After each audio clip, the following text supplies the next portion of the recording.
Здравствуйте. Добрый день, коллеги. Нет, здесь микрофоны хорошие.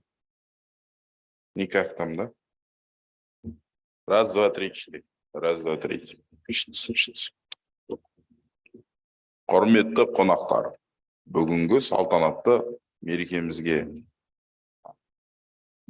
құрметті қонақтар, дүниежүзілік метрология күнімен шын жүректен құттықтаймын.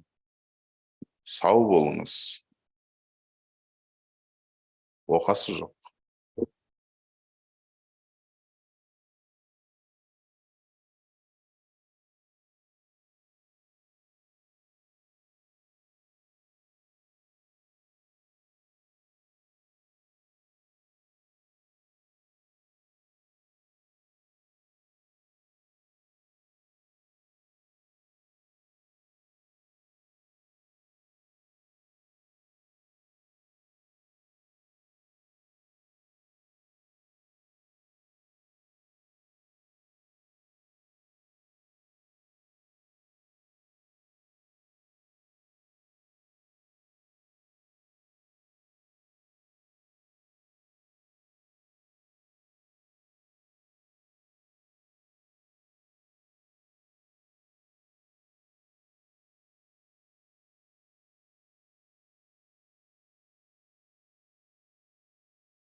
Раз, два, три.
Раз, два, три.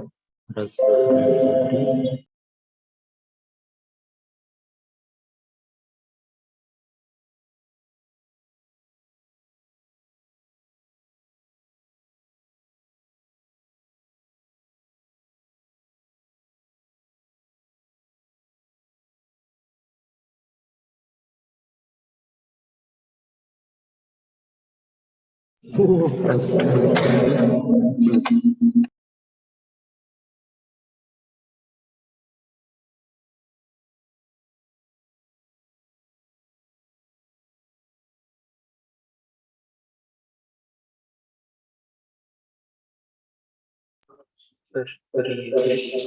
Раз, два, три.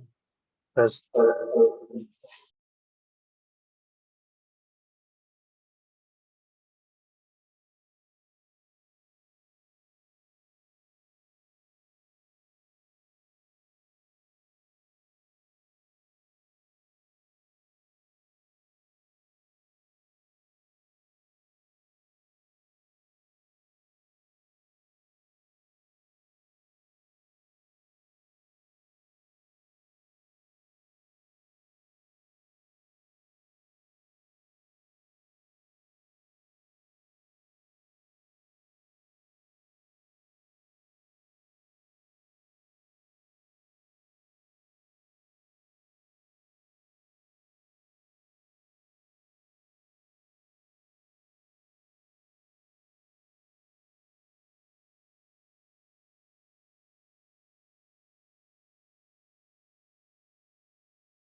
Раз, два, три.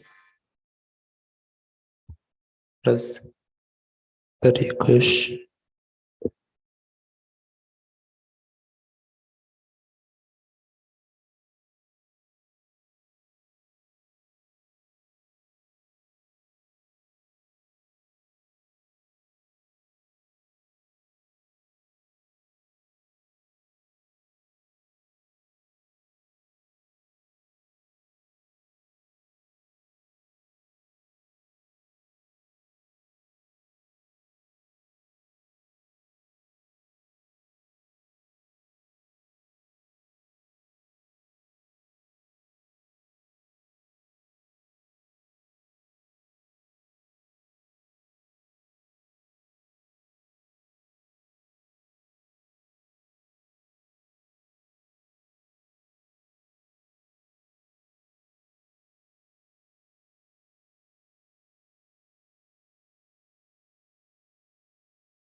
Раз, два, три. Один, два, три.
Раз, два, три.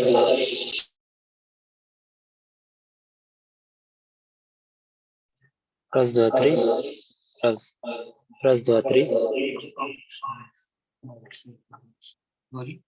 Раз, два, три. Раз. Да, можно, если хотите так. Раз, два, три. Раз. Вход.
Да, у меня что?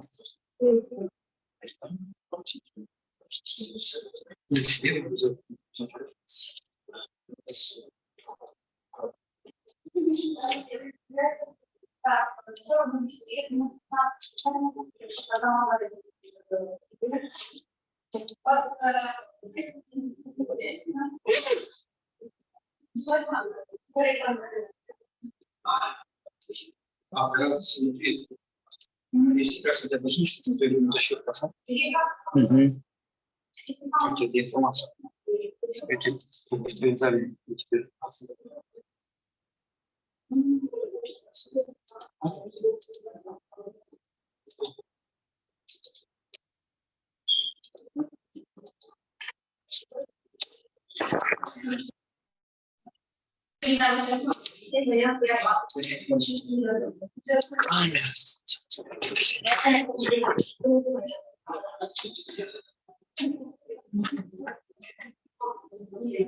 Что вообще творится, а?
Раз, раз, два, три.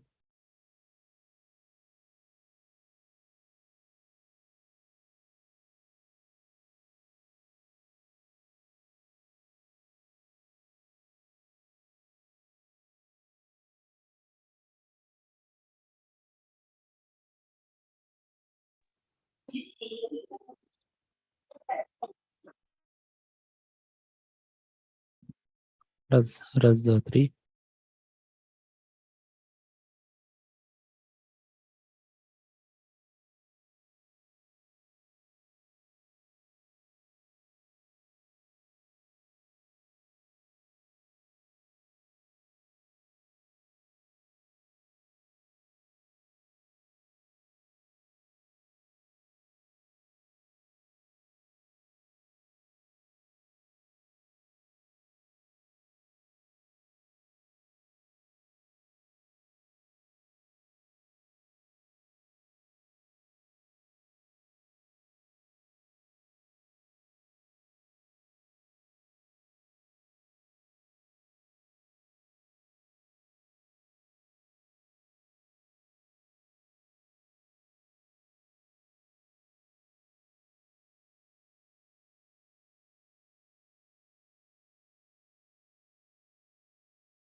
Раз,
Добрый день.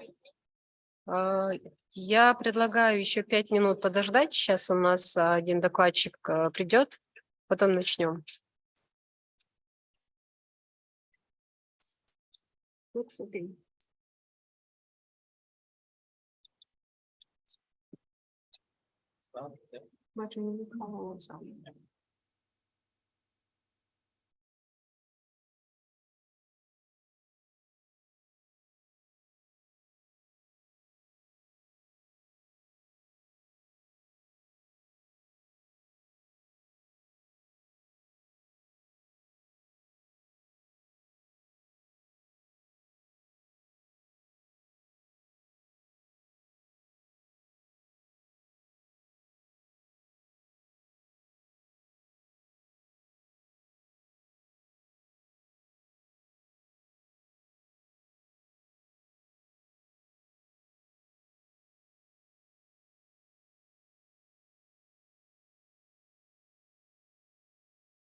Уважаемые участники и почетные гости, сперва хотела бы вас поблагодарить за ваше время и то, что вы принимаете участие в нашей панельной сессии. Как бы наша панельная сессия, она посвящена к теме метрологии, то есть метрология, роль метрологии в инфраструктуре качества. И, как вы знаете, метрология играет ключевую роль в обеспечении точности, надежности и сопоставимости измерений, а также в поддержании высоких стандартов качества продукции и услуг. В рамках данной панельной сессии в основном собрались представители международных организаций, научных метрологических центров и представители также отрасли. Мы будем обсуждать вызовы и перспективы, связанные с развитием инфраструктуры качества через усиление метрологической поддержки. И хотелось бы всех попросить принять активное участие, задавать вопросы, делиться опытом. В целом, то есть кто участвует, то есть офлайн, вы можете напрямую задавать вопросы, как бы перевод у нас обеспечен. А кто участвует онлайн, вы можете написать свои вопросы. У нас в нашей панельной сессии секретарем является Мульдыр Каюпова. Она будет озвучивать вопросы.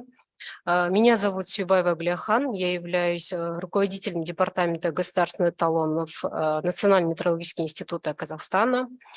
И так, давайте начнем нашу сессию. Желаю всем плодотворной и продуктивной работы.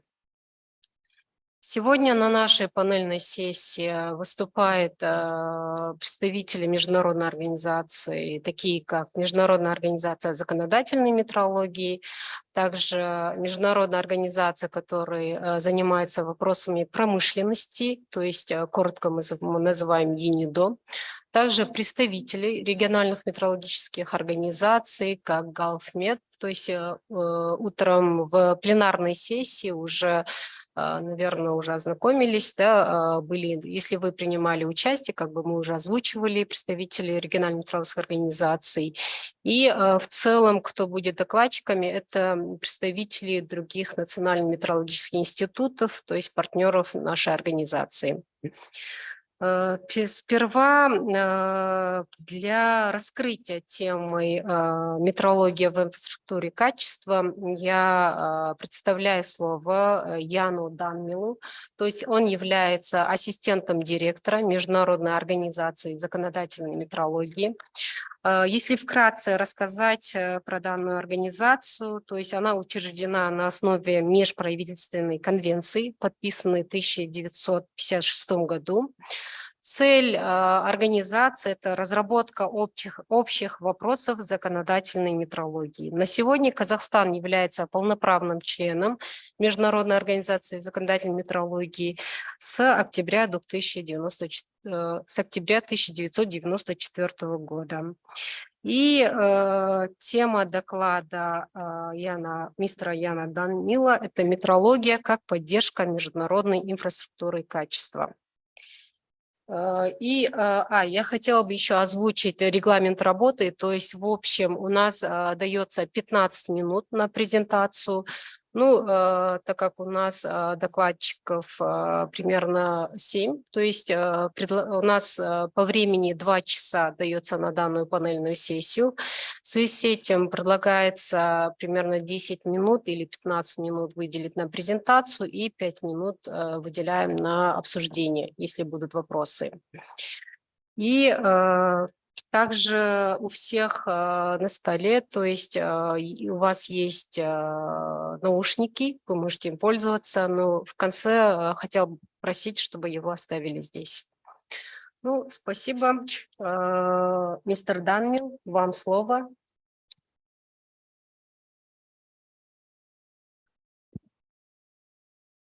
Thank you. Don't need that. Thank you. So I'm going to talk about the international quality infrastructure and some of the tools that the OML helps to provide to enable countries to participate more fully at an international level. Oh, it's not going to. Yep, it is. Okay, it's fine. Yeah. So first of all, I'd like to mention that As far as quality infrastructure itself is concerned, there are many organizations, international organizations, that work in what could be called quality infrastructure. And there is a network of those organizations to help coordinate the activities that they undertake. This started out as being a very restricted group consisting only of metrology, accreditation, and standardization organizations, but has now expanded to include those who provide international aid, international support to enabling work within countries such as UNIDO, UNECE, the WTO, and so on. So you can, the writing is a bit small on the screen, but you can see there are actually 14 organizations that currently operate in this network. It doesn't have a role, it doesn't have a body itself. It is simply a network of the organizations aimed solely to help in coordinating their work. One of the things that this network has done is to produce a definition to do with what is quality infrastructure, because so many people talk about it, but the term itself was really not very well defined. So those organizations came up with this definition, which they adopted a couple of years ago now. And the significant point in it really is the red part that I've just highlighted, that it's a system to support and enhance the quality, safety, and environmental soundness of goods, services, and processes. So that's a very general sort of term. But if you look at the things that the quality infrastructure relies on that I mentioned at the bottom of the screen there, metrology, standardization, accreditation, conformity assessment, and market surveillance, all of those aspects go towards supporting that aim. On a global level, again, this looks a little bit complicated and there's a lot of detail on it, but on the left-hand side of the screen, there are various aspects of trade, environment, agriculture, and so on, health, and so on. And on the right-hand side, a number of the organizations at the international level that are involved in this field. And from a metrology point of view, it's, sorry, it doesn't want to stay on. Sorry, in the middle there are the three main pillars of a quality infrastructure: accreditation, standards, and metrology. And you can see all the arrows going backwards and forwards link very well through that metrology point, because as I said in the presentation this morning, if you can't assess something to a standard without doing some kind of measurement, so you need metrology to support the use of standards. You can't accredit a laboratory without knowing something about the measurements that they're taking, so you need metrology service again to do that. So we're going to concentrate on the metrology point. Sorry, doesn't want to advance. We're going to concentrate on the metrology part of this. Again, this isn't very, well, in fact, I can't read it on the screen here either. Yeah. So again, there's another way of looking at this to do with the key players that are involved in a quality infrastructure. And if we take the center of promoting and sustaining economic development, which is part of the aim of having the quality infrastructure in the first place, I think we're going to, right. We have a number of service providers that you can see in this. I think you'll be getting these presentations afterwards. Is that right? Will people be able to access the presentations? Yes. Or there'll be some kind of publish. Yeah. So you'll be able to look at these in more detail later. I won't read the details at the moment. But there are a number of service providers supporting that aim. And then it's supposed to be going forwards and it's not. There we go. At a national level, there are a number of organizations, the National Metrology Institute, accreditation body, and standardization body that are supporting those service providers. In turn, the national organizations are supported themselves by various regional organizations. And in this area, we've had the COMET meeting this week, which is one of those regional organizations supporting the metrology service at a regional level. And then, of course, at an international level, we have a number of the organizations that you could see from the previous slide. So the two organizations at the top there are the ones I'm going to concentrate on: the Bureau International de Poids et Mesures, the BIPM for scientific and industrial metrology, and the OML for legal metrology. So those two organizations, you saw this slide earlier on, are both based around Paris. The BIPM has much bigger premises on the edge of Paris because it needs laboratories and for its fundamental research on metrology, whereas the OML doesn't have any laboratories because we're concerned with the harmonization of regulation, and we're based in the center of Paris.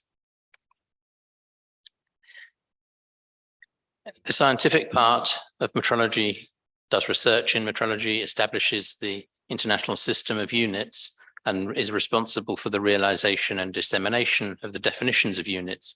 Whereas legal metrology, we're responsible for setting up harmonized regulations on measuring instruments, and the OML putting into place rules for how regulatory controls are carried out.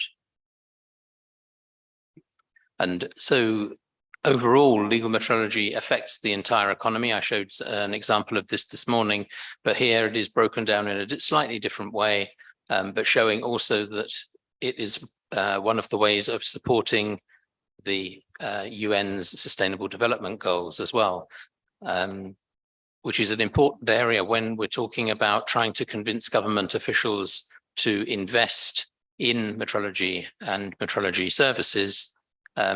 It's these days very important to indicate how those Sustainable Development Goals are relevant to the money that's being put into that investment.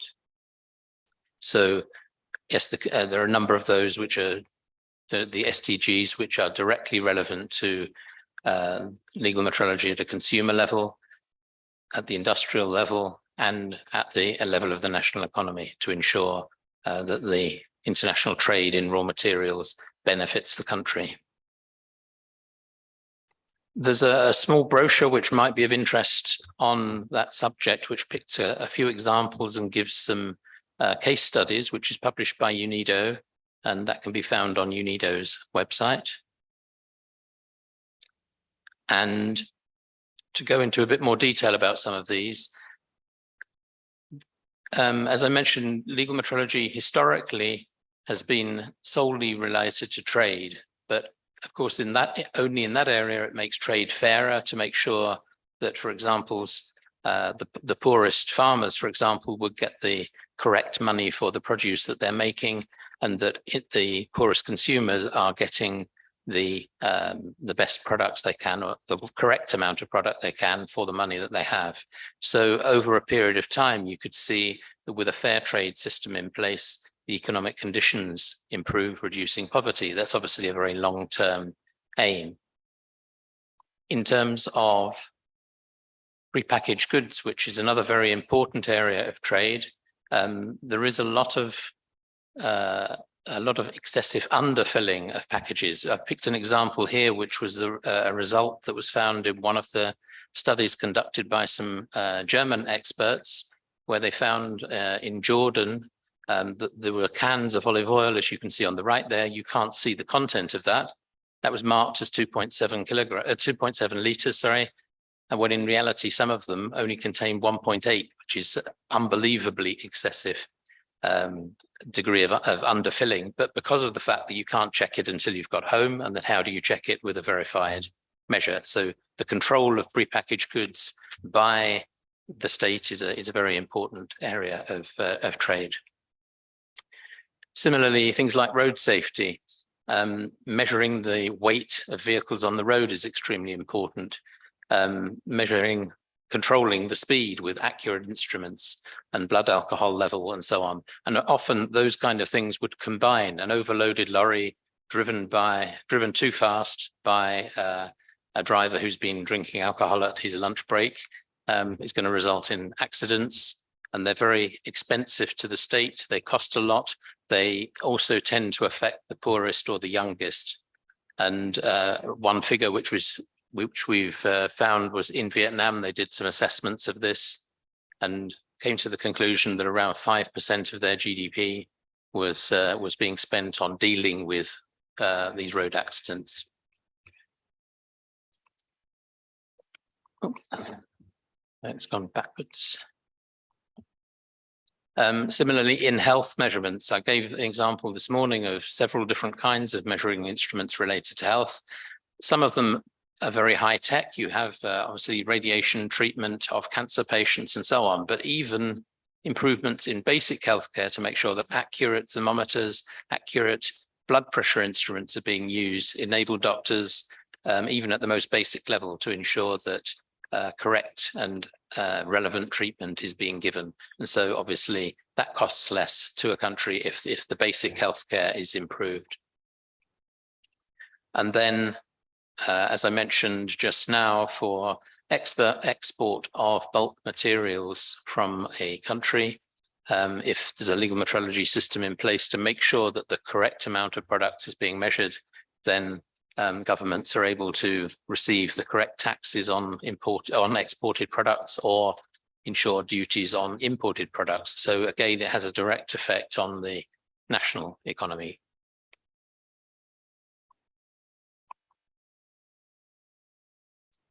So all of those things affects everyone's life, and maybe the people here being more related to the metrology field, maybe you do think about these things, but this is a problem that people generally, the public, don't realize, that metrology really is everywhere in their lives, from the moment they get up to the moment they go to bed, and from when they're born until when they die. They're always affected by something related to metrology, but generally they don't tend to think about them. To look at how the OML is supporting the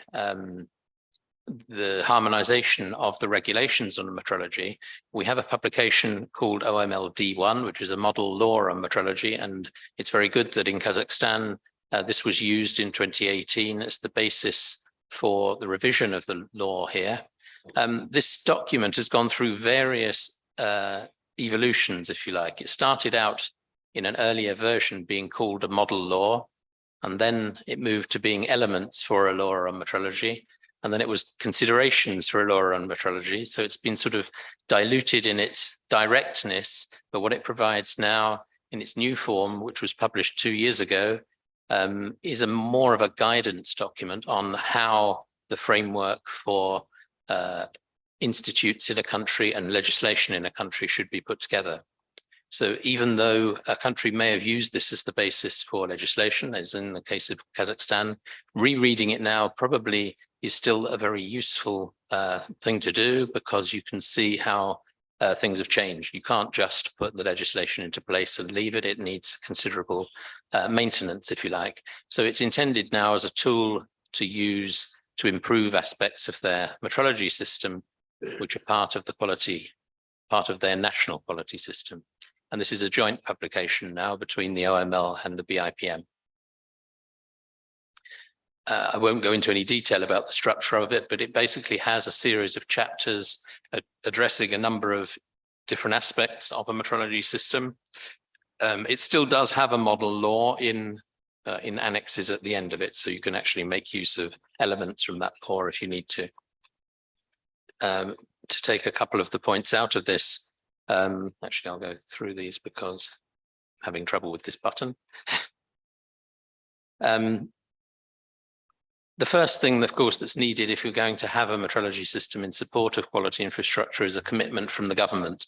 Without that commitment, it means that something will be done once and then there'll be no ongoing support to the establishment or the operation of a system. We've heard in the past of systems that have been put in place for verification of measuring instruments across a country, but nobody, because the government support wasn't really put into place correctly, nobody budgeted for fuel to drive a truck around the country and do verification work. So there's a system that's been put in place and then not maintained. The legislative framework itself obviously is quite complicated, but it's not something which is harmonized at an international level, in that each country can decide which areas of metrology it wants to cover. The other points on there I won't cover for just for the moment.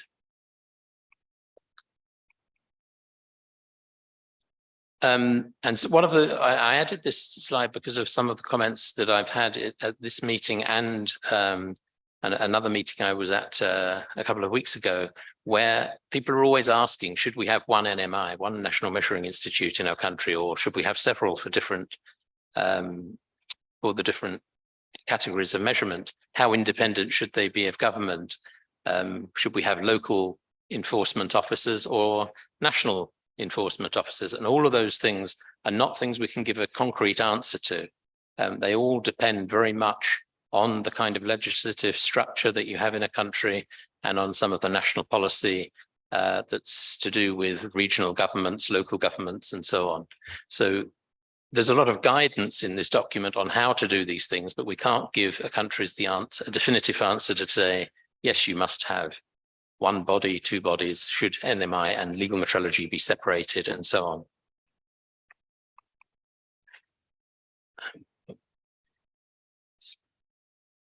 So as I just mentioned, there's no single ideal blueprint.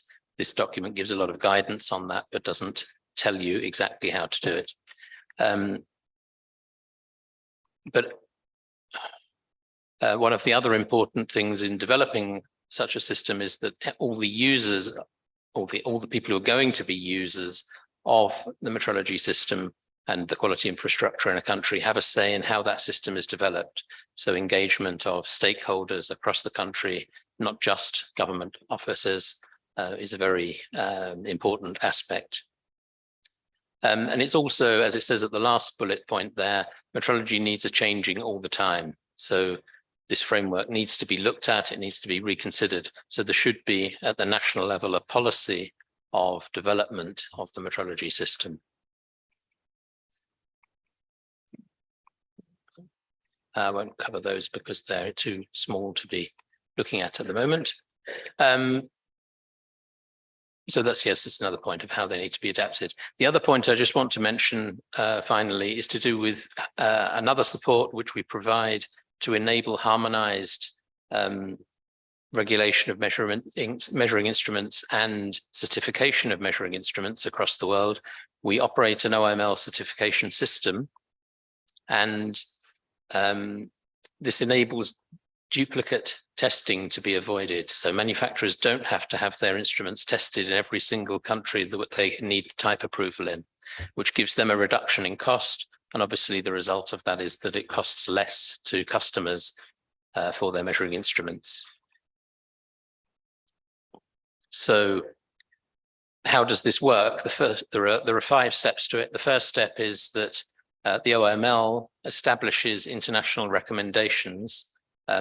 These are developed by experts coming from our membership across the world. So at the end of the day, they are a model for technical legislation on a particular instrument that's been agreed by experts that take part in our project groups, and those can range from 6 member states being involved up to, well, potentially all 60 member states being involved. So they really are an international consensus on a particular category of instrument.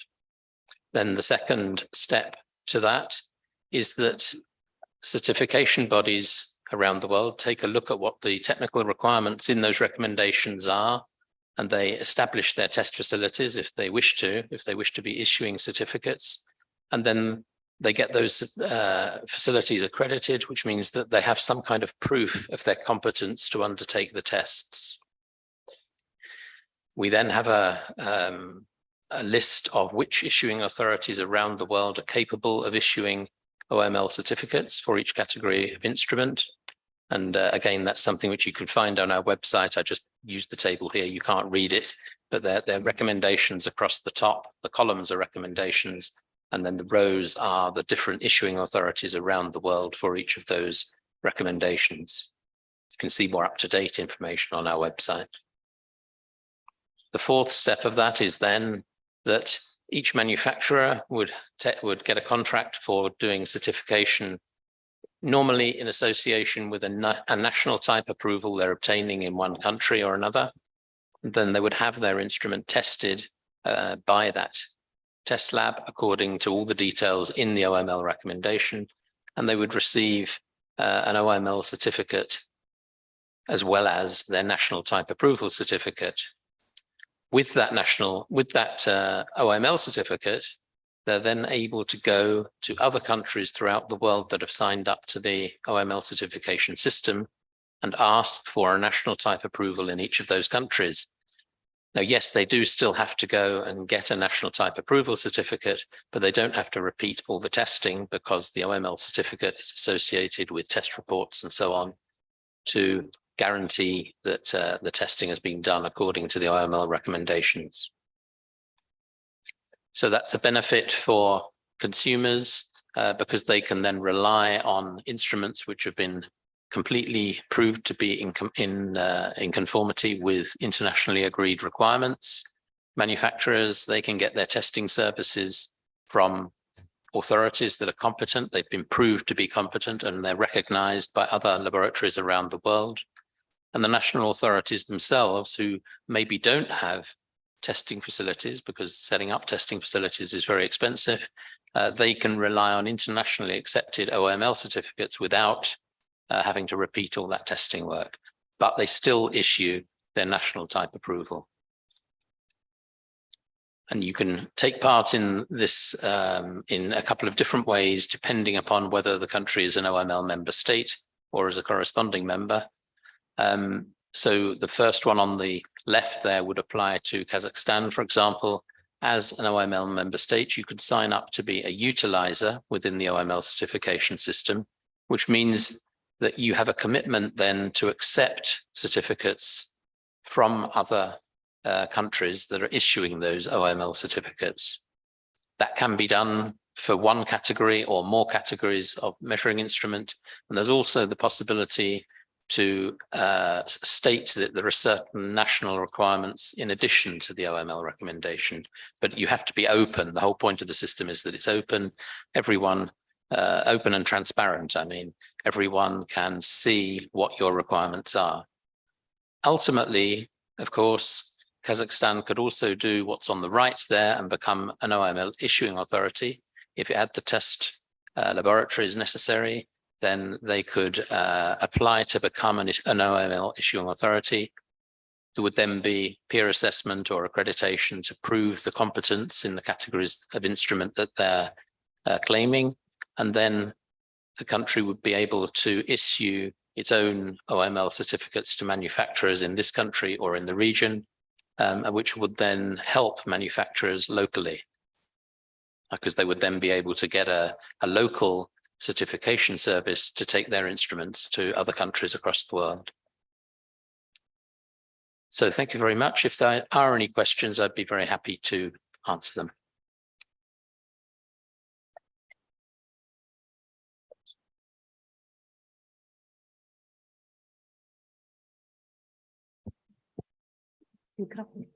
And if not, I Yes, gave we you contact will. details on there, so anyone can email me questions as well. I think the representatives from the Uzbekistan, she have a question, and we'll wait some time. Yep.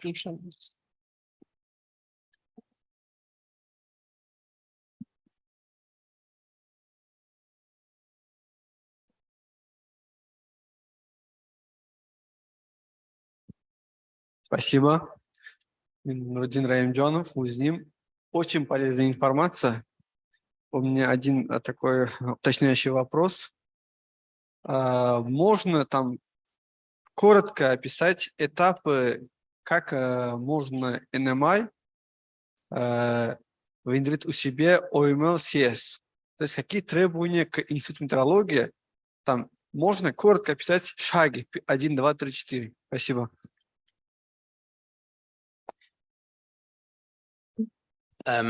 Yes, I mean, as I said, there's a lot of detailed information available on the OML website. There is there's a section marked OMLCS, and there is all the documents, all the procedural documents, and the operational documents that are used in the system are available through that with an explanation at each stage. But basically, it is, as I showed on the slide, that if if you're issuing, if you're aiming to be an issuing authority, then you have to be, you have to be able to pick one of the categories of measuring instrument, ensure you have in place the necessary laboratories to undertake the tests according to the OML recommendation, which is applicable, because each OML recommendation contains a complete list of all the testing which is required for type approval. The laboratories which you have in place for those then would have to either be peer assessed or accredited. Basically, it comes to the same thing, but some countries do not allow national governmental laboratories to be accredited. So that's why we offer the option of peer assessment as well. But it basically comes to the same thing, and there are options against different standards which are available. I can't go into the details of it at the moment, but we have a series of documents explaining the accreditation that's needed for each of those tests. And then you make an application using, again, the forms which are available through our website, and would ultimately become, assuming it's all accepted and there are no problems, you would become an issuing authority. There are more details on that. We've already discussed this a little bit in the COMET meeting, that there would be an interest for us in having a seminar specifically dedicated to the OMLCS in this region, so that we are able to give much more detail, because I'm not the expert on the certification system. My colleague Paul Dixon is. If you have specific questions, you can feel free to contact me or him about them, and we can deal with it. But what I would like to do is try to get him to run a specific seminar in this region on the thing, which would give a lot more detail. You'd have an entire day seminar dedicated to the whole process. Hope that's enough for the moment. Thank you. Ну, в дополнение к данному вопросу, да, эта тема нас тоже интересует, да, мы тоже обсуждали это с представителем Международной организации законодательной метрологии.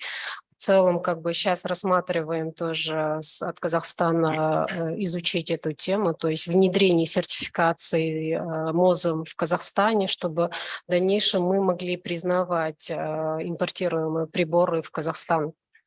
Как бы, ну, мы можем с вами вместе еще с ОМЛ провести семинары, то есть обсудить в дальнейшем. И вот, как объяснял мистер Ян Данмил, как бы на сегодняшний день первым шагом, то есть он предлагает составить список средств измерений и как бы в тестовом порядке их для начала протестировать, то есть несколько приборов. И ранее у нас ну, как бы рассматривали, и исходя из потребностей наших стран, то есть какие отечественные товаропроизводители имеются в Казахстане, на сегодня как бы у нас предложение рассмотреть средства измерений, то есть электросчетчики. Это когда вы планируете, чтобы примерно, когда мы можем? Мы вот обсуждали тоже, мы можем в рамках рабочей группы КАМЕТ, то есть региональной метрологической организации, также туда можете подключаться, то есть другие страны Центральной Азии, также непосредственно уже напрямую с международной, ну, ОМЛ, мы в будущем планируем провести семинар. Как бы если у нас будут, как бы, у нас была двухсторонняя встреча, да, обсуждение, и тогда предлагается, чтобы наши отечественные товаропроизводители, также представители метрологических служб, мы их тоже можем подключить к данной теме, они тоже могут принять участие, потому что данная сертификация, она не только касается нас, то есть как Национальный метрологический институт, больше всего здесь мы заинтересованы облегчить работу наших товаропроизводителей. Да. Спасибо. Да, спасибо, Ярослав. Микрофон у нас. Есть вопрос? And I could just add that even the first step that I showed of becoming a utilizer for OML certificates is also very important, because countries which don't have the testing facilities, it does save them an awful lot of money but it guarantees the quality of the instruments that are coming into their country because they know that the imports are respecting international standards and they've got the proof to say so. Hello, everyone. My name is Olga Demina. I'm head of technical regulation of Baker Hughes Company, oil and gas industry. I'm more than interested in such kind of collaborations and international work about metrology and quality. Our company is following the highest level of the quality standards all over the world, and we are a multinational company. So we are really very interested in such kind of test reports acceptance, as we have to come to other regions and start all the procedure from the very beginning. And it affects us a lot in costs, in region increasing. And we would like to ask the question about such kind of collaboration between the countries and between the international organization. If it's possible to invite such kind of companies like Baker Hughes for this kind of sessions, because maybe we cannot have any impact on this collaboration, but we would like to advise what kind of products have really strong interest in this region. Thank you. I mean, as I indicated, it's important that all this, even though the OIML itself is an intergovernmental organization, we have liaison activities with industry associations and so on. We don't generally deal with individual companies because that's more country specific, but we do deal with international trade associations and so on. I said even at a national level, it's very important that all the stakeholders that are concerned with the subject should be consulted.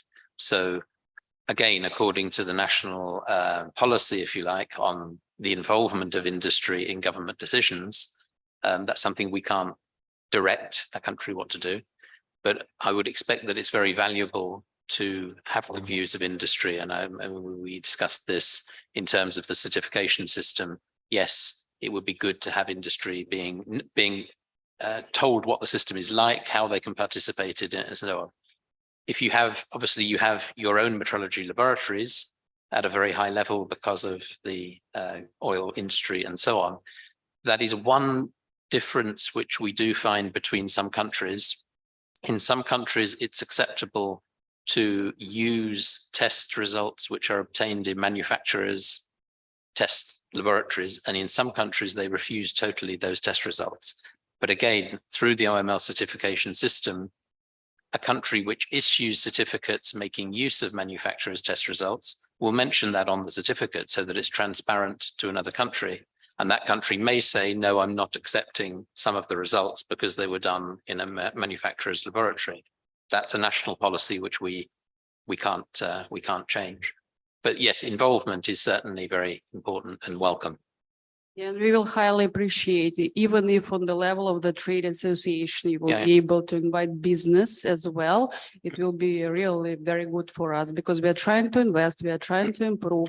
And we, of course, as everyone, we need money to invest, and we can save some money if we will be able to use the same test reports that we have to repeat all the time, like hundreds of times. Yeah.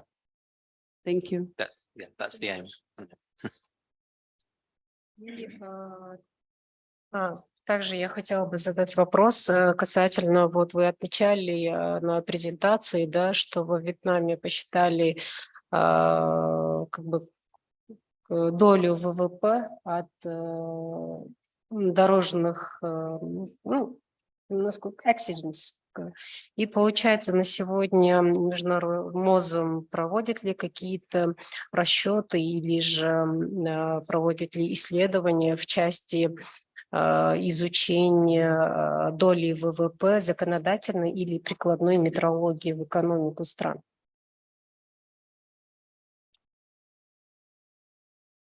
We haven't. We started doing, well, there are two things. There's a report which is available on our website, which is getting rather old now. I forget when it was done, but it was probably done around 20 years ago, which looks at the economic impact of legal metrology on a national economy. We started doing some other work a few years ago, which was suspended for some reasons which were sort of political to the organization, but we don't normally do this work. It tends to be through the involvement of other partners, other international organizations that have more expertise in economics and so on. But it's certainly something that many countries ask for, which is why we started doing some work on it, which is not complete. Да, потому что это очень важно для каждой страны, да, показать экономическую эффективность метрологии в целом, ну, экономики страны. И было бы хорошо, если бы, то есть на уровне международных организаций рассмотрели, то есть разработку какой-то методологии, чтобы мы в общем виде, как в виде шаблона, да, могли по нему рассчитать для каждой страны. Ну, в основном, когда мы сами, то есть, столкнулись с этой проблемой и начали изучать, вышло, что в целом только несколько стран им получилось посчитать, да, но тоже нету методологии, это было только для Англии, то есть в основном страны Европейского Союза. А вот это, как его проецировать на нашу экономику, это для нас было сложно. Ну, это в качестве предложений. Спасибо большое. Если есть еще вопросы, можем обсудить. Если нет, то давайте следующий у нас докладчик, то есть представитель ЮНИДО, то есть это Организация Объединенных Наций по промышленному развитию. ЮНИДО является специализированным учреждением, созданным в 1966 году. Главная цель данной организации – поощрение и содействие устойчивому промышленному развитию в развивающих странах и странах с переходной экономики. Основные области работы ЮНИДО включают индустриализацию и экономическое развитие, энергетику и среду, техническое сотрудничество и образование. Позвольте представить слово господину Дэвиду Томлинсону. Он у нас участвует в онлайн-формате. Является сотрудником ЮНИДО. Он представляет свой доклад на тему метрология в инфраструктуре качества. Mr. Tomlinson, do you hear us? Thank you very much. You can hear me. Yes, we are hearing you, and you can start.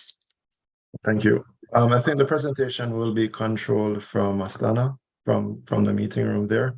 But in the meantime, I just wanted to say thank you very much for inviting us, and also on behalf of the team here, congratulations on your celebration, your 100 years of metrology in Kazakhstan. Apologies for not being able to be with you in person, but nonetheless, we're happy to be here virtually.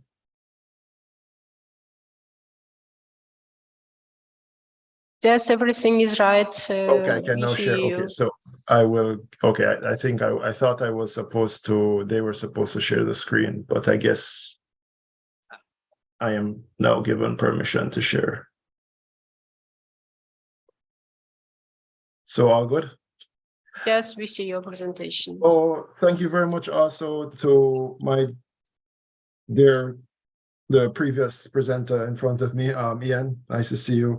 I think there's a lot of synergy between his presentation and mine, so I won't spend an excessive amount of time on it. But what I really wanted to focus on is the human aspect of quality infrastructure, and in particular, metrology. So given the limited time, I'll just jump right into it. So taking it from the basis of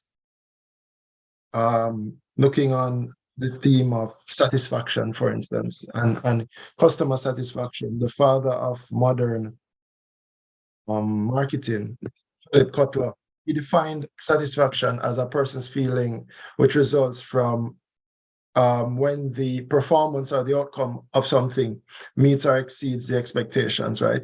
So if the actual item when you get it, or the process, or the professional that does work for you does not meet your expectation, then you're dissatisfied, right? But when that expectation is met, then there's satisfaction. And when the result is even greater than you expected, then there's this high level of satisfaction.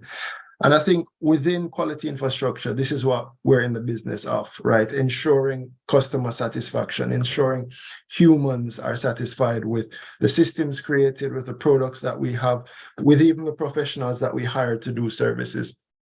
And as a result of that, when we look on quality infrastructure as a whole, made up of these 5 major components, we see that what it's about is defining, measuring, and then assuring persons that their expectations will be met.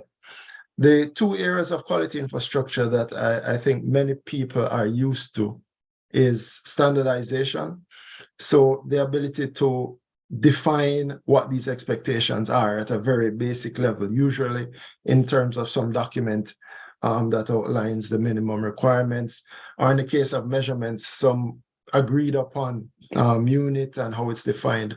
But most persons think of quality in this way, some standard, what standard do I have to meet? And then in the other sense, thinking of the market surveillance, right? The section that looks on whether these products conform to the required laws.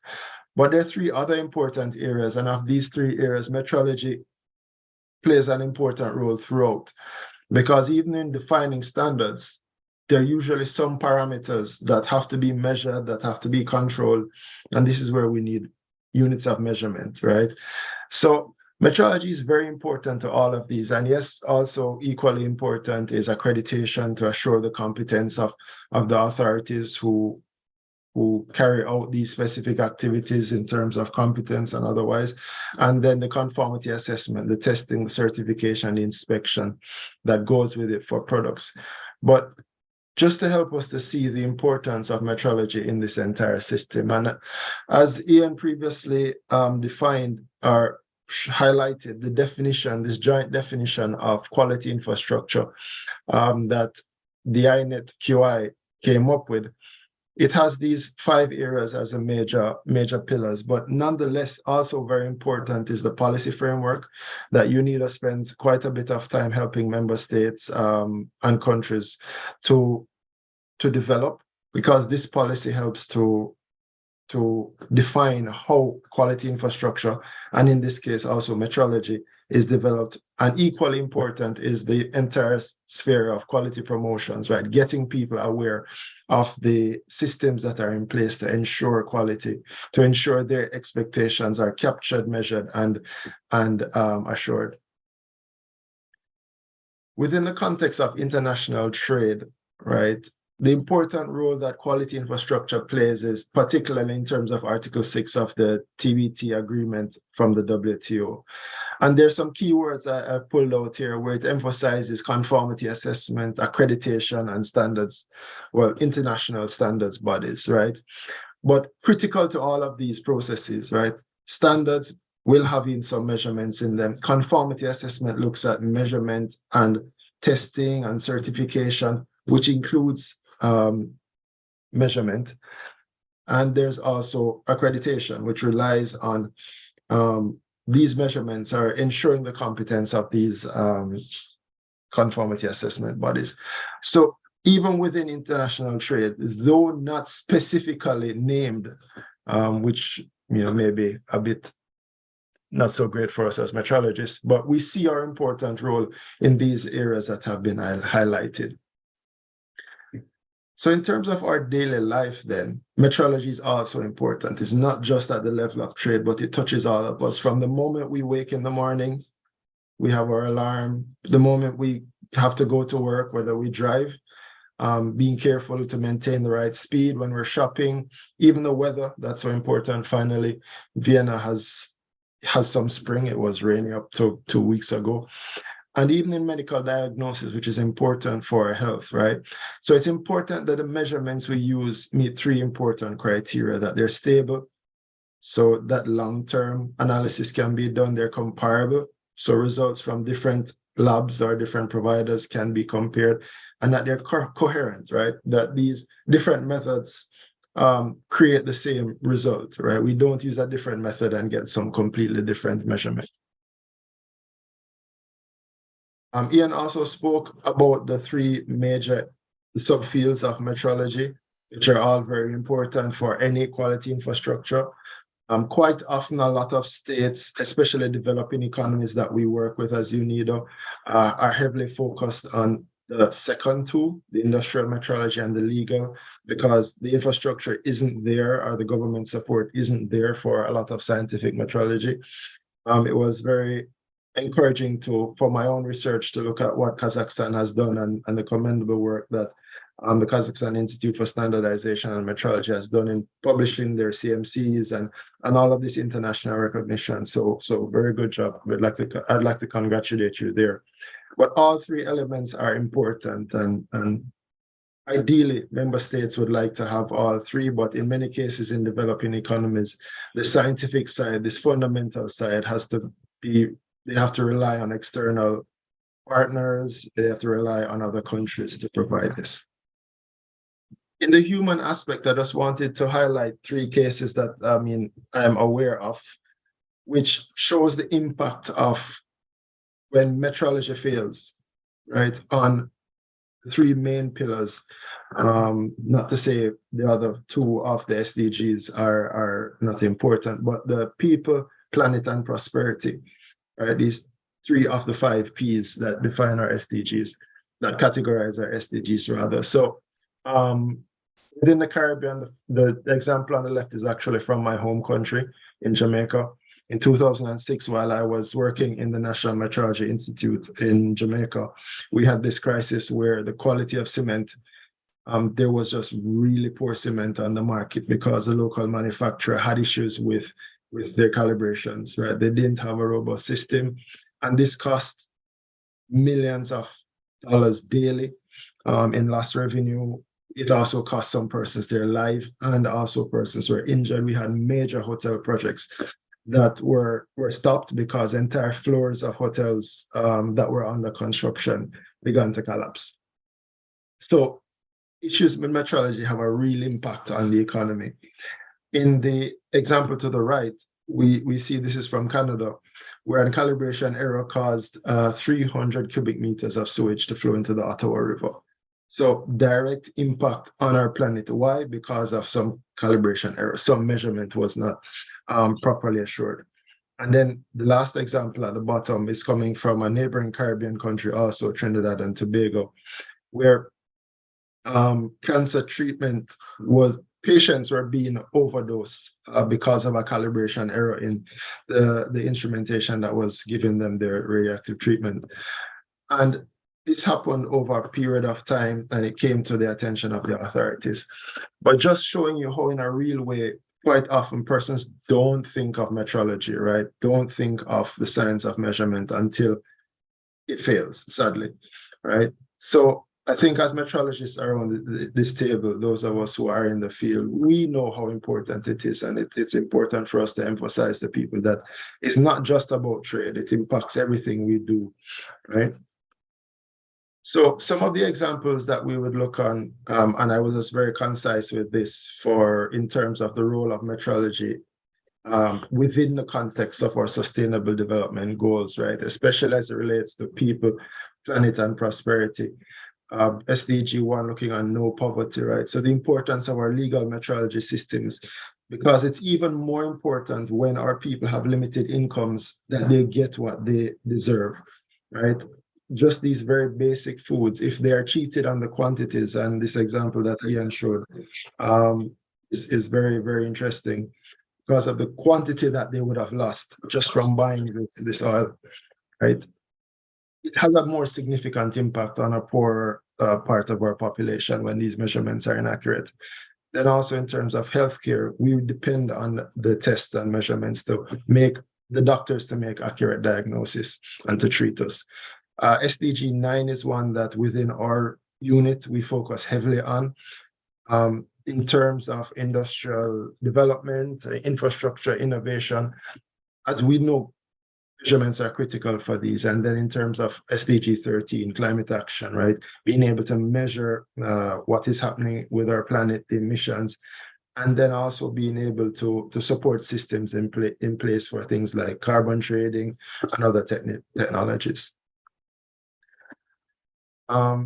UNIDO has they had a long relationship with our dear colleagues within the metrology community, particularly the two leading organizations, the BIPM and the OML, and through that supporting their mechanisms for international recognition. The CIPM MRA, which Kazakhstan is an active participant in through the CMCs you have published, and being able to participate also in interlaboratory comparisons, and OML's certification system that Ian just explained, and you have clear interest in also. So since 2008, UNIDA has had an MOU between us, BIPM, OML, and we've had good relations working together to develop concepts to support member states towards, becoming members, and also helping them to develop their economies and reduce these. Particularly, our major focus was always reducing technical barriers to trade, but under the leadership of our new DG, Gerhard Müller, looking on also the areas of ending hunger, right, and also our impact on the planet, how QI can support these. So UNIDA is an active member of INET QI. They're with the other institutions that form a part of INET QI, and we hold this as very important to us as we support work together with these leading organizations. Ian also made mention of this publication that we've worked on together with BIPM and OML. You can scan the QR code and it will take you directly to the website where you can get your own copy of this publication, but it highlights other important areas where metrology supports the achievement of our sustainable development goals. Another tool that we would like to highlight that we launched last year is our Quality Infrastructure for Sustainable Development Index. And this tries to map how quality infrastructure for each country is supporting the SDGs. And I just pulled out an example from the website for Kazakhstan, ranked 63rd in the world at present with the data we had, and how it was developed. There's further explanations there. We have an entire booklet on how we did it, but it's also in progress of being refined and developed, because all of the data we used for this was from publicly available sources, but in some cases we asked the international organizations responsible, ISO, OML, BIPM, to gather this from their network. We didn't sit down and do this. This was through surveys and available information. So yes, some of the information might be missing, which is why we're also in the process of now, redoing it and updating the information. But it gives us a good idea of, for example, within our projects, where the baseline is for a country. And then after we've implemented our project, to help us to assess how we have done to help this country in achieving its sustainable development goals. This is the intention of how we want to use the index, but also to help the individual countries to measure how they've been moving and what areas they could focus on a bit more to strengthen their quality infrastructure. The area of digitalization and metrology, this is my second to last slide, is also important to us.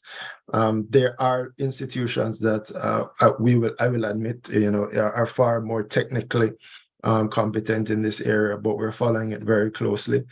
Or their colleagues at PTB, we know, are doing significant work with NMIs to prepare them in terms of, for example, the DCC, this digital calibration certificate.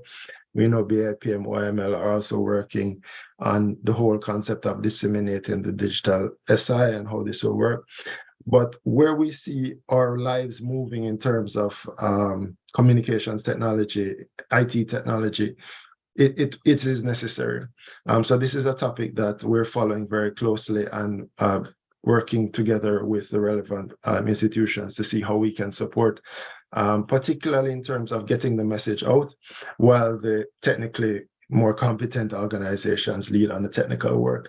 And I just took an example of the joint statement here signed by a number of these organizations, and notably in there, I'd like to highlight is BIPM and OML in their joint statement of signing on to this joint statement of intent on digital transformation as it relates to science and quality infrastructure. So in conclusion, then, I'd just like to reemphasize that metrology is critical, especially as it relates to these three main pillars of our SDGs in terms of people, ending hunger, their livelihoods, the planet, protecting our environment, and managing the issues related to climate change, and prosperity, helping economies to grow, helping to support the world economy and international trade. And the new SI will play a significant role in being able to achieve these SDGs. So I thank you very much for your attention. I also would invite you to take a look at our Knowledge Hub, where we store all of our resources. They're free to use. The publications are free for everyone to download. So if you wish, take the time to do that. But thank you very much for the time. Спасибо, мистер Дэвид Томлинсон, за вашу презентацию. Она была очень интересным. И хотелось бы отметить, у нас первые два докладчика, да, они объясняли метрологию в целом через цели устойчивого развития ООН, и представление метрологии в таком глобальном порядке – это очень даже интересно, потому что мы повседневно только рассматриваем региональном уровне или внутри страны, а как это выглядит в глобальном, то есть в глобальной картине, да, что это также относится к изменению климата, насколько важна точность измерения. И то, что именно вот получается первый докладчик, да, с мистер Ян Данмил, Дэвид Томлинсон, тоже они объясняли это в ключе, то есть именно борьба с нищетой, да, насколько помогает там законодательная метрология. Я думаю, это очень интересно в таком порядке объяснять метрологию. И думаю, что простому человеку, обычно, который тяжело объяснить, что такое метрология, да, это очень даже доходчиво. И хотелось бы поблагодарить Дэвида, да, что он нам показал, что Казахстан, международные эксперты, да, Казахстан оценивают. Только что он показывал, да, оценивают нашу инфраструктуру качества, как бы это для нас такая карта, по которой мы можем уже понимать, какие сферы, какие элементы инфраструктуры качества в Казахстане хромает, да, куда идти, что нужно развивать, ну, как бы очень интересно.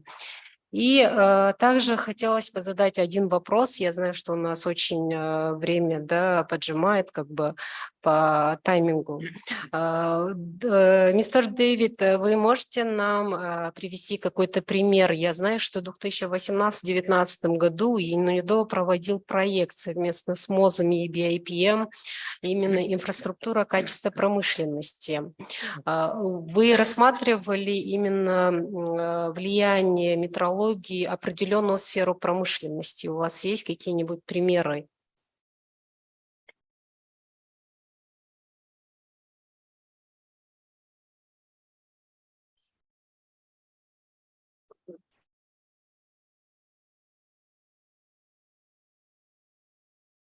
This project was in Kazakhstan?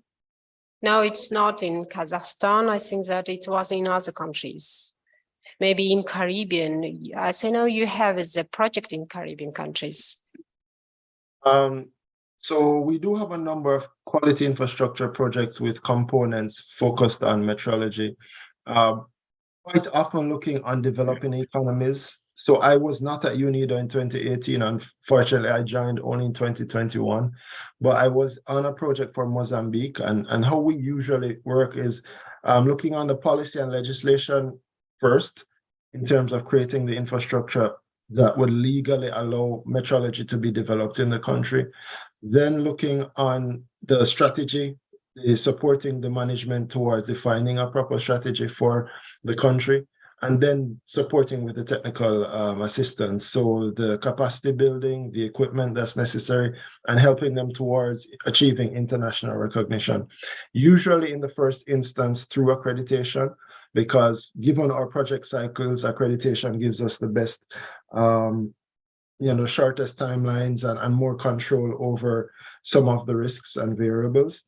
But eventually the aim with many of our projects is to convert that towards having them join the BIPM and be able to publish the CMCs on the key comparison database. So making use of the CIPM mutual recognition agreement. That usually happens when we have more long-term projects in a country that we push towards this. So I know, for example, Mozambique, we're doing significant work. There we have a new project that's starting up not far from Kazakhstan, but in Armenia, that we're doing work with the Metrology Institute there. And the project I'm now on, looking on the 79 countries within Africa, Caribbean, and the Pacific. There's also components looking specifically on our calibration labs, particularly in the Caribbean, where we have this regional cooperation model where one country serves as the sort of regional testing lab for the others. So this predominantly would be in Jamaica or Trinidad and Tobago. And this model has some challenges in terms of logistics, but it makes a lot of sense in terms of capacity building and how the resources are shared and then how the services are provided. The logistics is usually in the case of the actual calibrations going to these countries, but in terms of technical support, this moves very freely with the larger countries supporting the smaller ones. And we recognize that every region is different, every country is different. So usually our approach has to be tailored based on the needs of the country and the context. But thank you very much for this question. I hope I did give some insights in how we work. Спасибо большое за подробный ответ. И спасибо большое за вашу презентацию. Было очень интересно.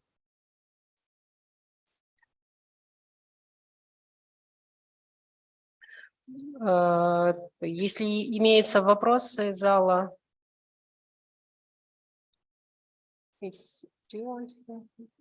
I'm sorry, David, are you here? It's just a comment which is common to both of our presentations, that's all. Something that neither of us specifically mentioned, I think, but since we both concentrated on having the SDGs and showing how the SDGs were relevant to metrology, and it's one that I also forgot to mention in answer to the question about human resources this morning, which is SDG number 5 on gender equality. And that's something which is extremely important in terms of the no poverty item, which we talked about, both of us talked about, improving trade, helping the most basic transactions in foodstuffs and so on. And so in many developing countries, of course, women bear the majority of the trade, buying food and so on for their household. Frequently, they're also the ones that are selling, being involved in subsistence farming and so on in many developing countries. But I must say it's very encouraging being here. This, I think, is probably the first time I've been to a metrology meeting where the women in the room outnumber the men by 50%, which is very encouraging in this region and highly unusual. But it's just an aspect which we hadn't mentioned. And I think it's something which is very important for the future. People often say, why are there no women in metrology? And it's not a simple question to just go and recruit women metrologists, but of course, because of course they've got to go through, you need scientists and engineers to become metrologists. So you've got to encourage the girls to go into science and engineering in the first place, to have qualified scientists, qualified engineers, to eventually, some of them hopefully become metrologists. But I just wanted to point out that it's because David might not be able to see it on his screen there, but it is the first time I think I've been in this situation. Thanks. Спасибо большое. Тогда перейдем к следующему докладчику. У нас следующий докладчик, представитель Саудской Аравии, то есть организация в Королевстве Саудской Аравии, ответственная за разработку и продвижение стандартов, метрологии и инфраструктуры качества в стране. Основанная в 1972 году, коротко, то есть аббревиатура САСО, играет важную роль в обеспечении безопасности, качества и соответствия товаров и услуг в саудском рынке. Сегодня доклад представляет у нас господин Абдуль-Рахман Аль-Аскар, то есть Национального метрологического института, директор департамента химических измерений, с темой доклада «Метрология как один из главных столбов инфраструктуры качества». Thank you. Bismillah wa salatu salam ala Rasulillah. Assalamu alaikum. Hello everyone and good afternoon. First of all, I would like to thank Standard for the invitation and to let this opportunity for me to participate this event and share some of my presentation with you. My name is Abdulrahman Al-Askar, Head of Chemical Department in National Measurement Institute under of Saudi Arabia organization, SASO. Can I have the control?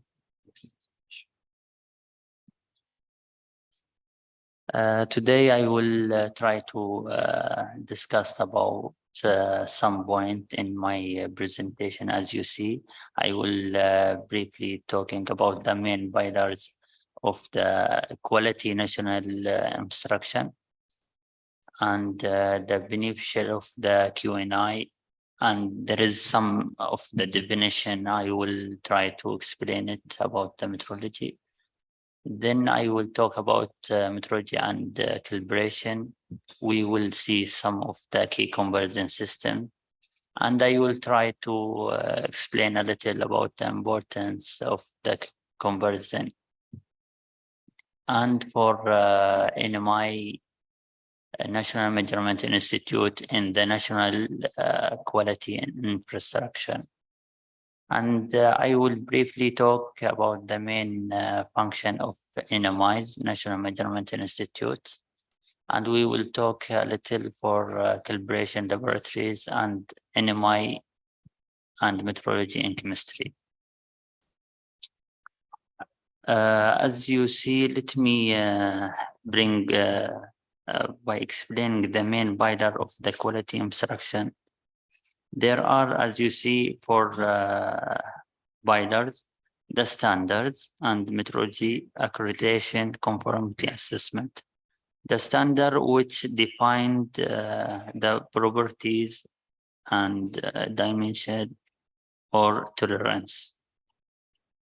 The metrology which guarantee exact, the reliable, accurate measurement.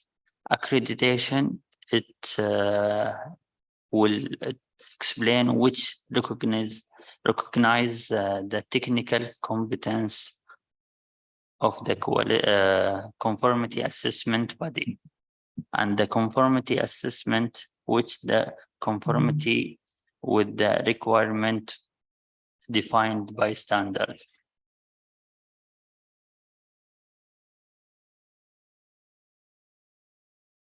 Beneficiary of the national quality infrastructure. There is many of them. It's like Legal Metrology Institute, Calibration Service, Standard Organization and Information Centers, Testing Institute, Accreditation Body, Quality Association, Chamber of Commercial and Industrial Association. Metrology. I will try to explain some of the definition in metrology. Metrology, it's science of measurement and it is applications. And the measurement standard, it's realization of the definition of a given quantity with stated quantity value and associate measurement uncertainty used as reference. Metrological traceable. Property for measurement results whereby the result can be related to reference to a document unbroken chain for calibration, each contributing to the measurement uncertainty. Calibration. The calibration is operation that under specified condition in a first step establish a relation between the quantity value with the measurement uncertainties provided by measurement standard and corresponding indication with associated measurement uncertainty. And in second step, use this information to establish relation for obtaining measurement result for an indication. Measurement uncertainty. It is non-negative parameter characterizing the dispersion of the quantity value being attributed to a measurement based the information used.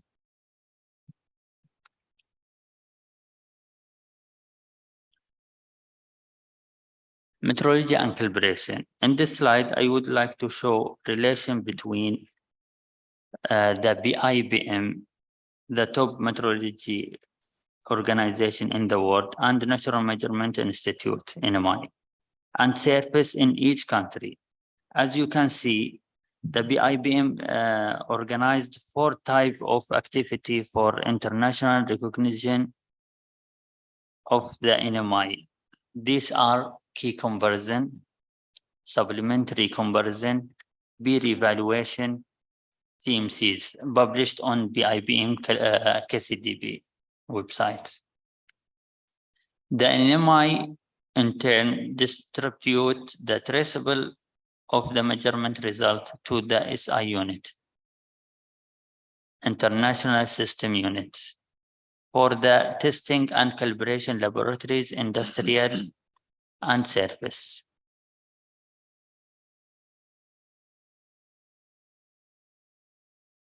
In this slide, I would like to explain the international key conversion system. Firstly,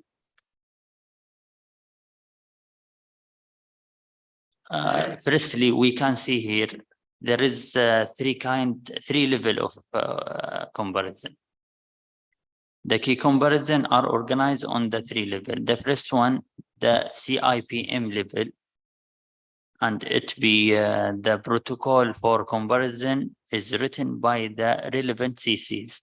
CCs mean consultant committee under the BIBM. And for the participant NMI, it will be selected. The second level of conversion, it be IBM level. It will be same protocol, but the NMIs in the RMO and others. The RMO level, it will be same protocol, and the NMIs in the RMO and others. Second, in any single NMI which didn't participate of the latest level I explain it, can compare bilateral with the NMI from any of the 3 levels.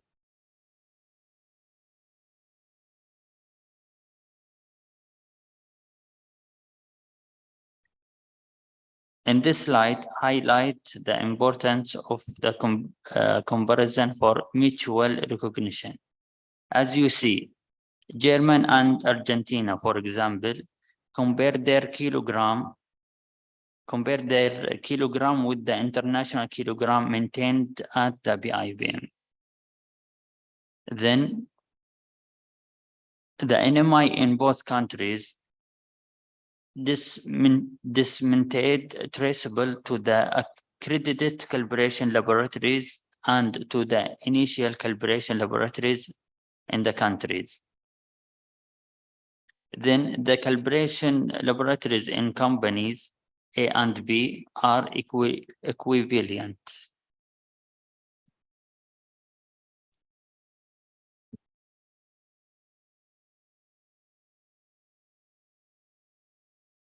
NMI in quality instruction.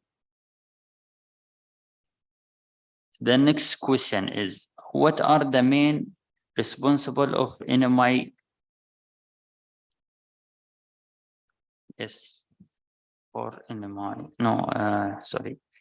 Now we need to know how an NMI does fit into the quality instruction for each country.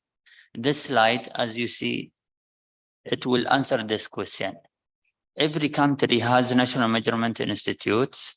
The NMI is responsible for development and maintain of the national measurement standard.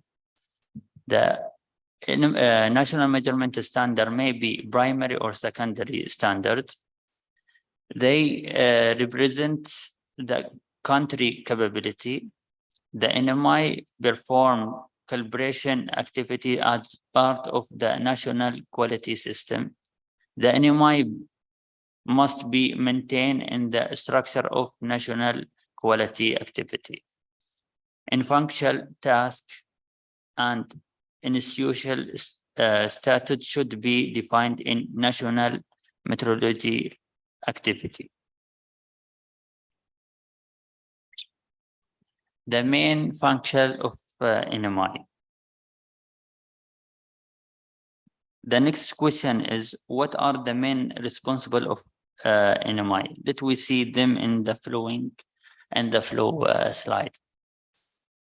The main function of the NMI to establish and maintain the national measurement system. Second, to provide traceable of the measurement result to the international system of unit, to SI unit. And to offer technical support to industrial in everything related to measurement, reference material, and calibration to establish traceable for their measurement.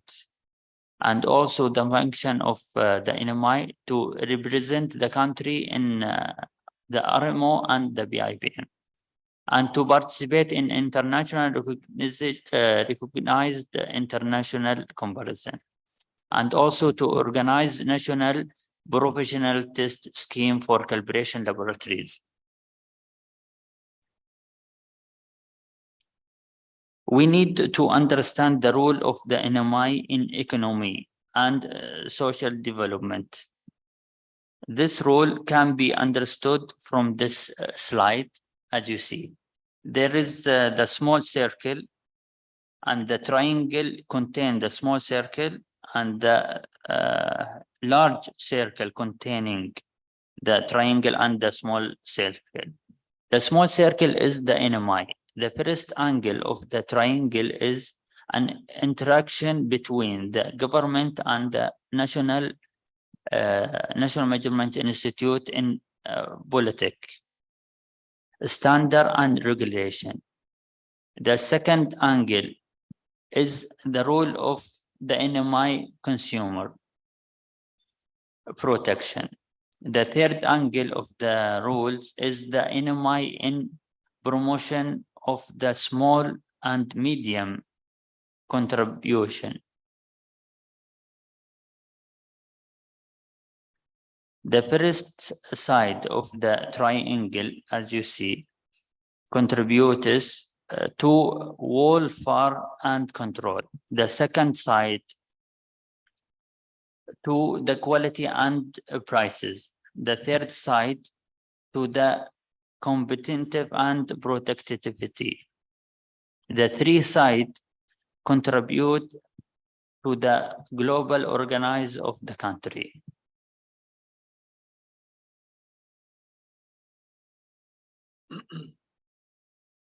Calibration laboratories. In the level next to the NMI, we need to know the role of the calibration laboratories in frame of quality instruction. The calibration laboratories in a small economy with little demand of calibration, the NMI can cover almost every demand. In industrial nation, the NMI National Measurement Institute calibrate only these instruments of higher accuracy. The other level of handled by secondary or working calibration laboratories. A number of secondary calibration laboratories are all over the country are necessary to satisfy this demand in customer-oriented manner. Also, calibration laboratories can be provided or public enterprises using secondary or working measurement standard traceable to their NMI, to their National Measurement Institute to calibrated customer instruments. Basis the traceability of the reference standard use the customer calibration. A calibration laboratories has implemented a quality system according to ISO 17025 and to demonstrate its technical competence through the accreditation of the calibration scope offered into the client.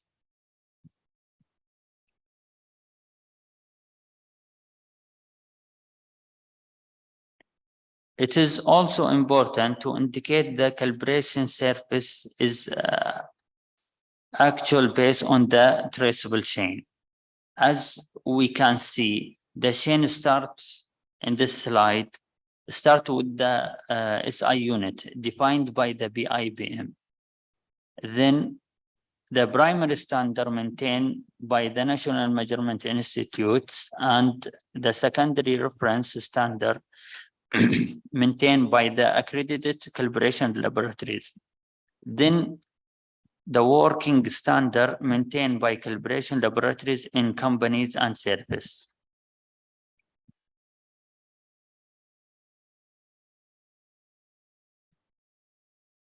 Calibration is based on competence.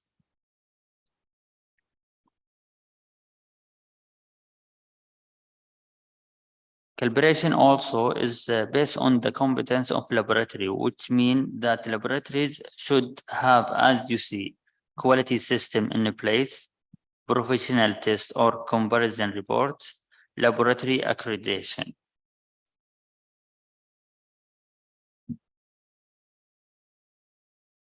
In this slide, I will try to explain the role of chemical measurement, chemical metrology in quality instruction. The NMI produced the follow category of materials. Primary materials, or some of the NMI, they call it primary standard, certificate reference material, CRM, and the third one, professional test sample, BT. The NMI is peer evaluated by RMO and internationally recognized under the CIPM MRI. And we go to the last level, the CMCs of the NMI are then published on the BIBM KCDB in the top of this slide. Thank you for listening, and I appreciate your listening, and I'm waiting for any question. Спасибо большое, мистер Абдрахман, за вашу презентацию.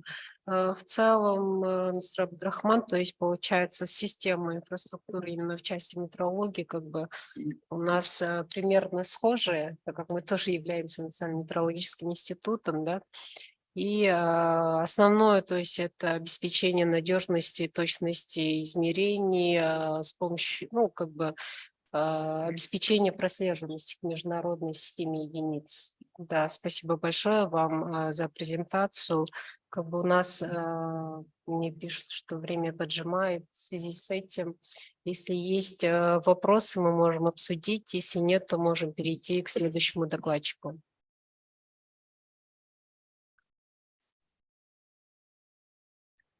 Следующий у нас докладчик, получается, с научного института метрологии Шэньси, СИМС, то есть Институт метрологии Китая. Является научно-исследовательской организацией в области метрологии, расположенной в провинции Шэньси. Является авторитетным центром для исследований, разработки и применения метростандартов и методов, играющих ключевую роль в обеспечении точности и надежности измерений. Доклад представляет госпожа Сун Сирон, руководитель департамента планирования и развития научного института метрологии Шэньси, с презентацией роль качества в инфраструктуре Китая. Госпожа Сун Сирон, слышите ли вы меня?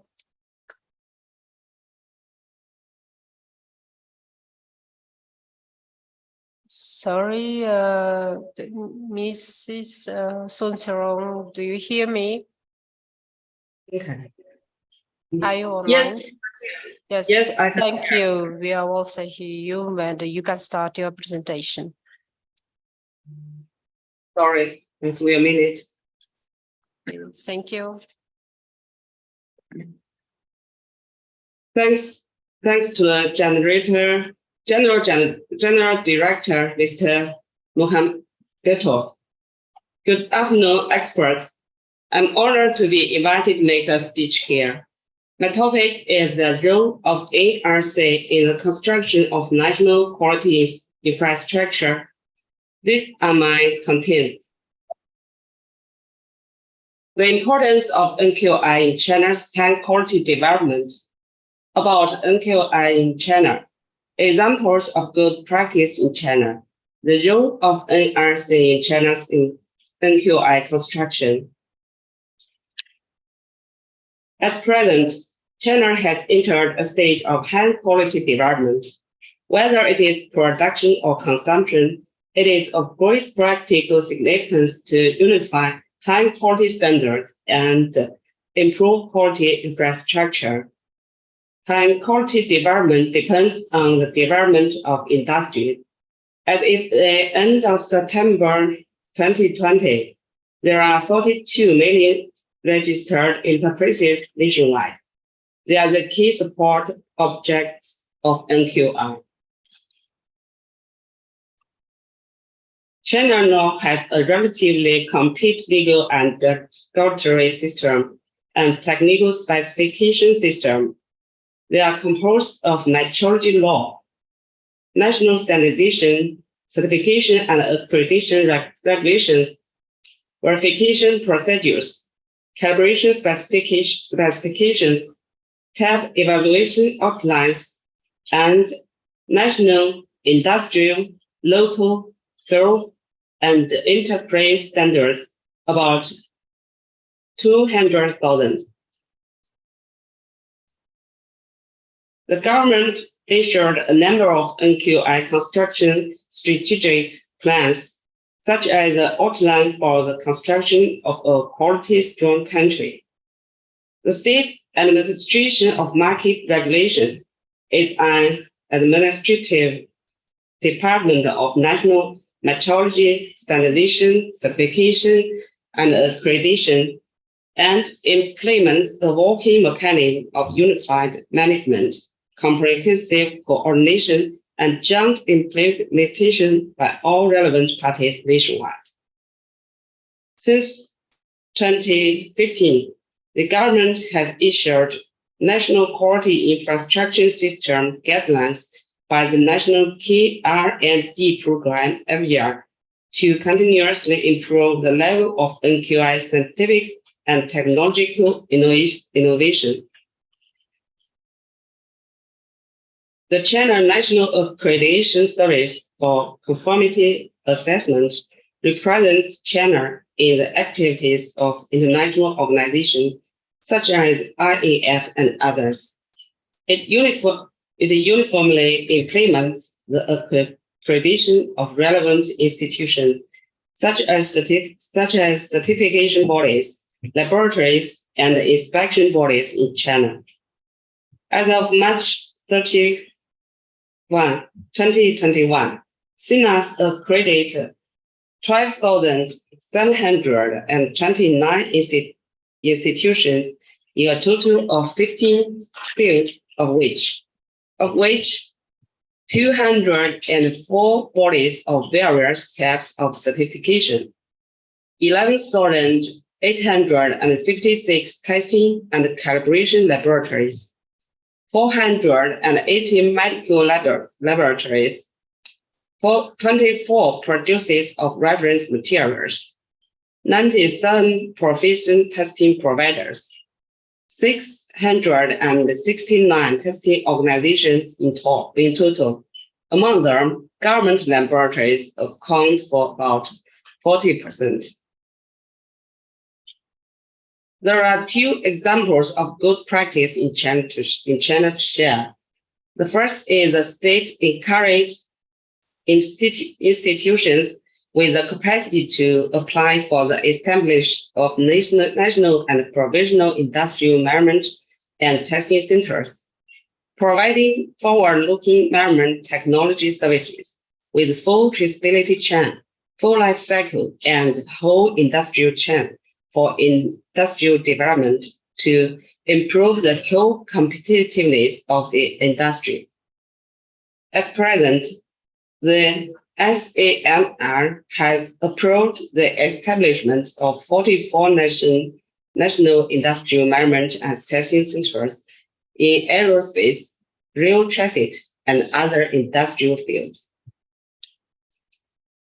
The second is we organically integrate metrology, standards, certification and recognition, inspection and testing, quality management, and other element resources. Establish one-stop platforms for quality infrastructure and provide enterprises with full chain, all-round and whole process quality infrastructure comprehensive services.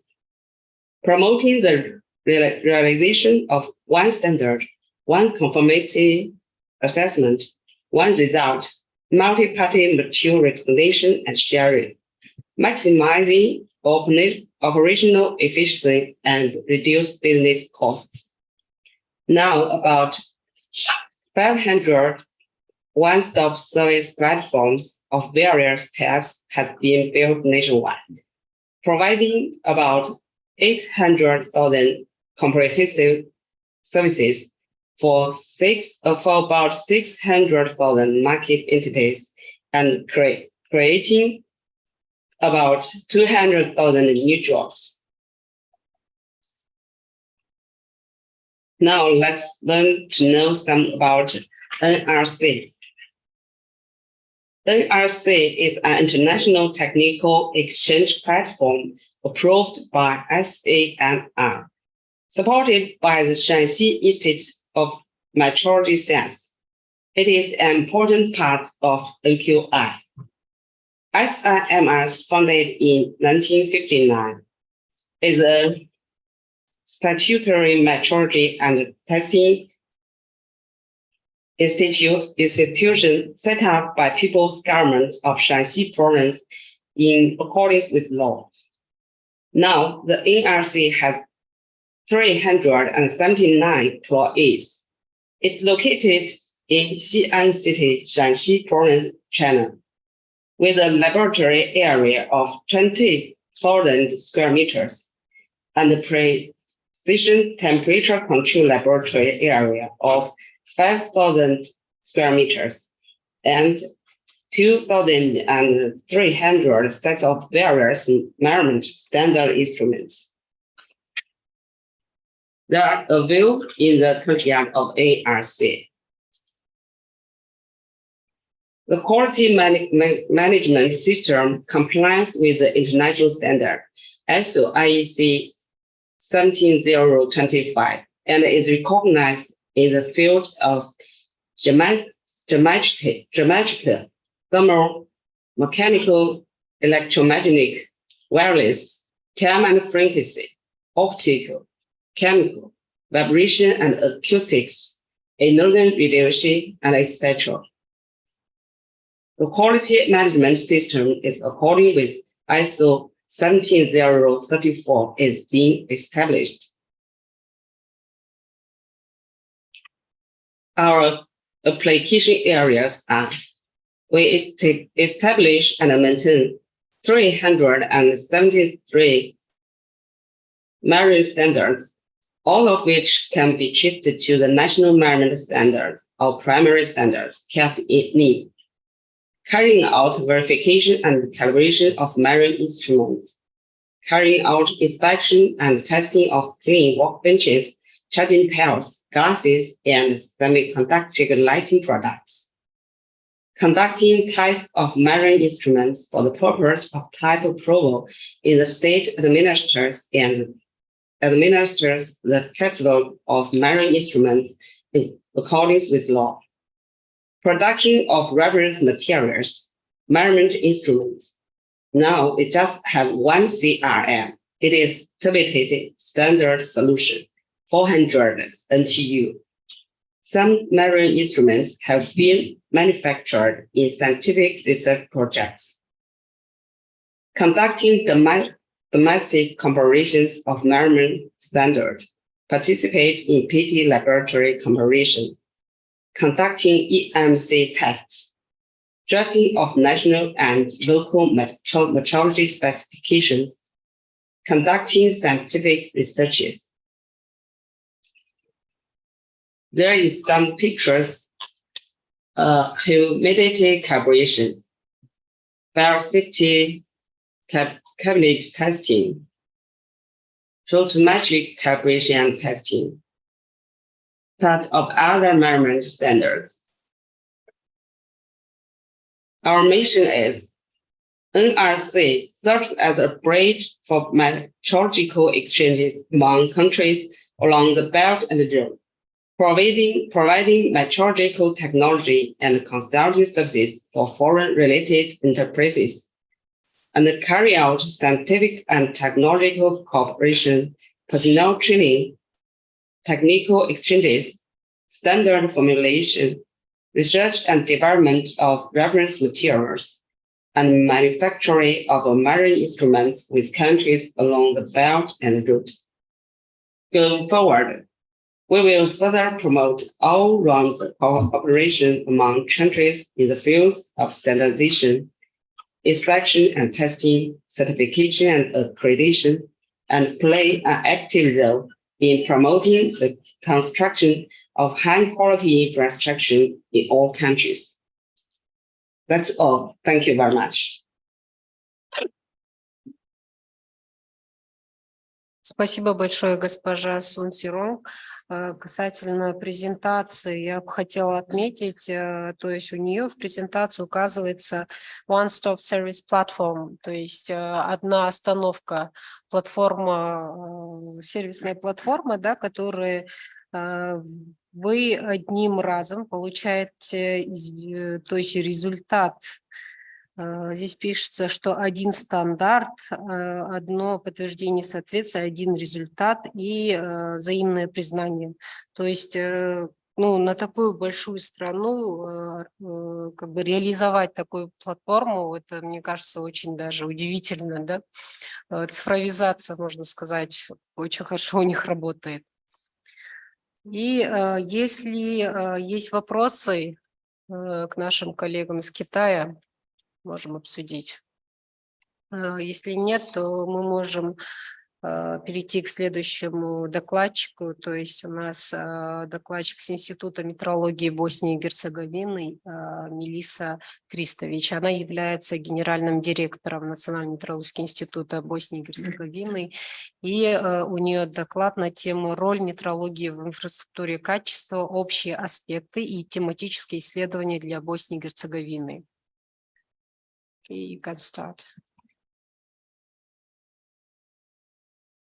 Thank you. Hello, everyone. My presentation is, as you can hear, the role of metrology in quality infrastructure, general aspects and case of study for Bosnia and Herzegovina. The thing is, this is the main structure of the presentation. The thing is, this is picture that you already saw very similar in Jan's presentation.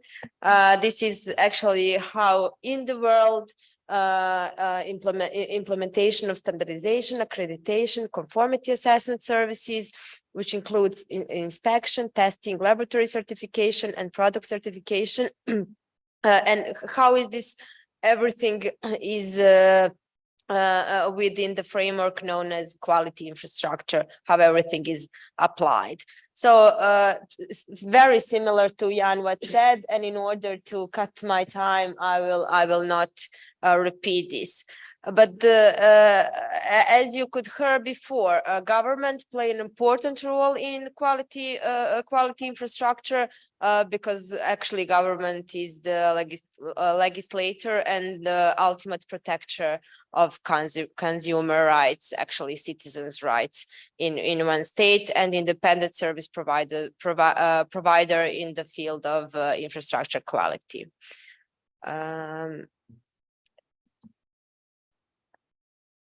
So where is the metrology in all these stories?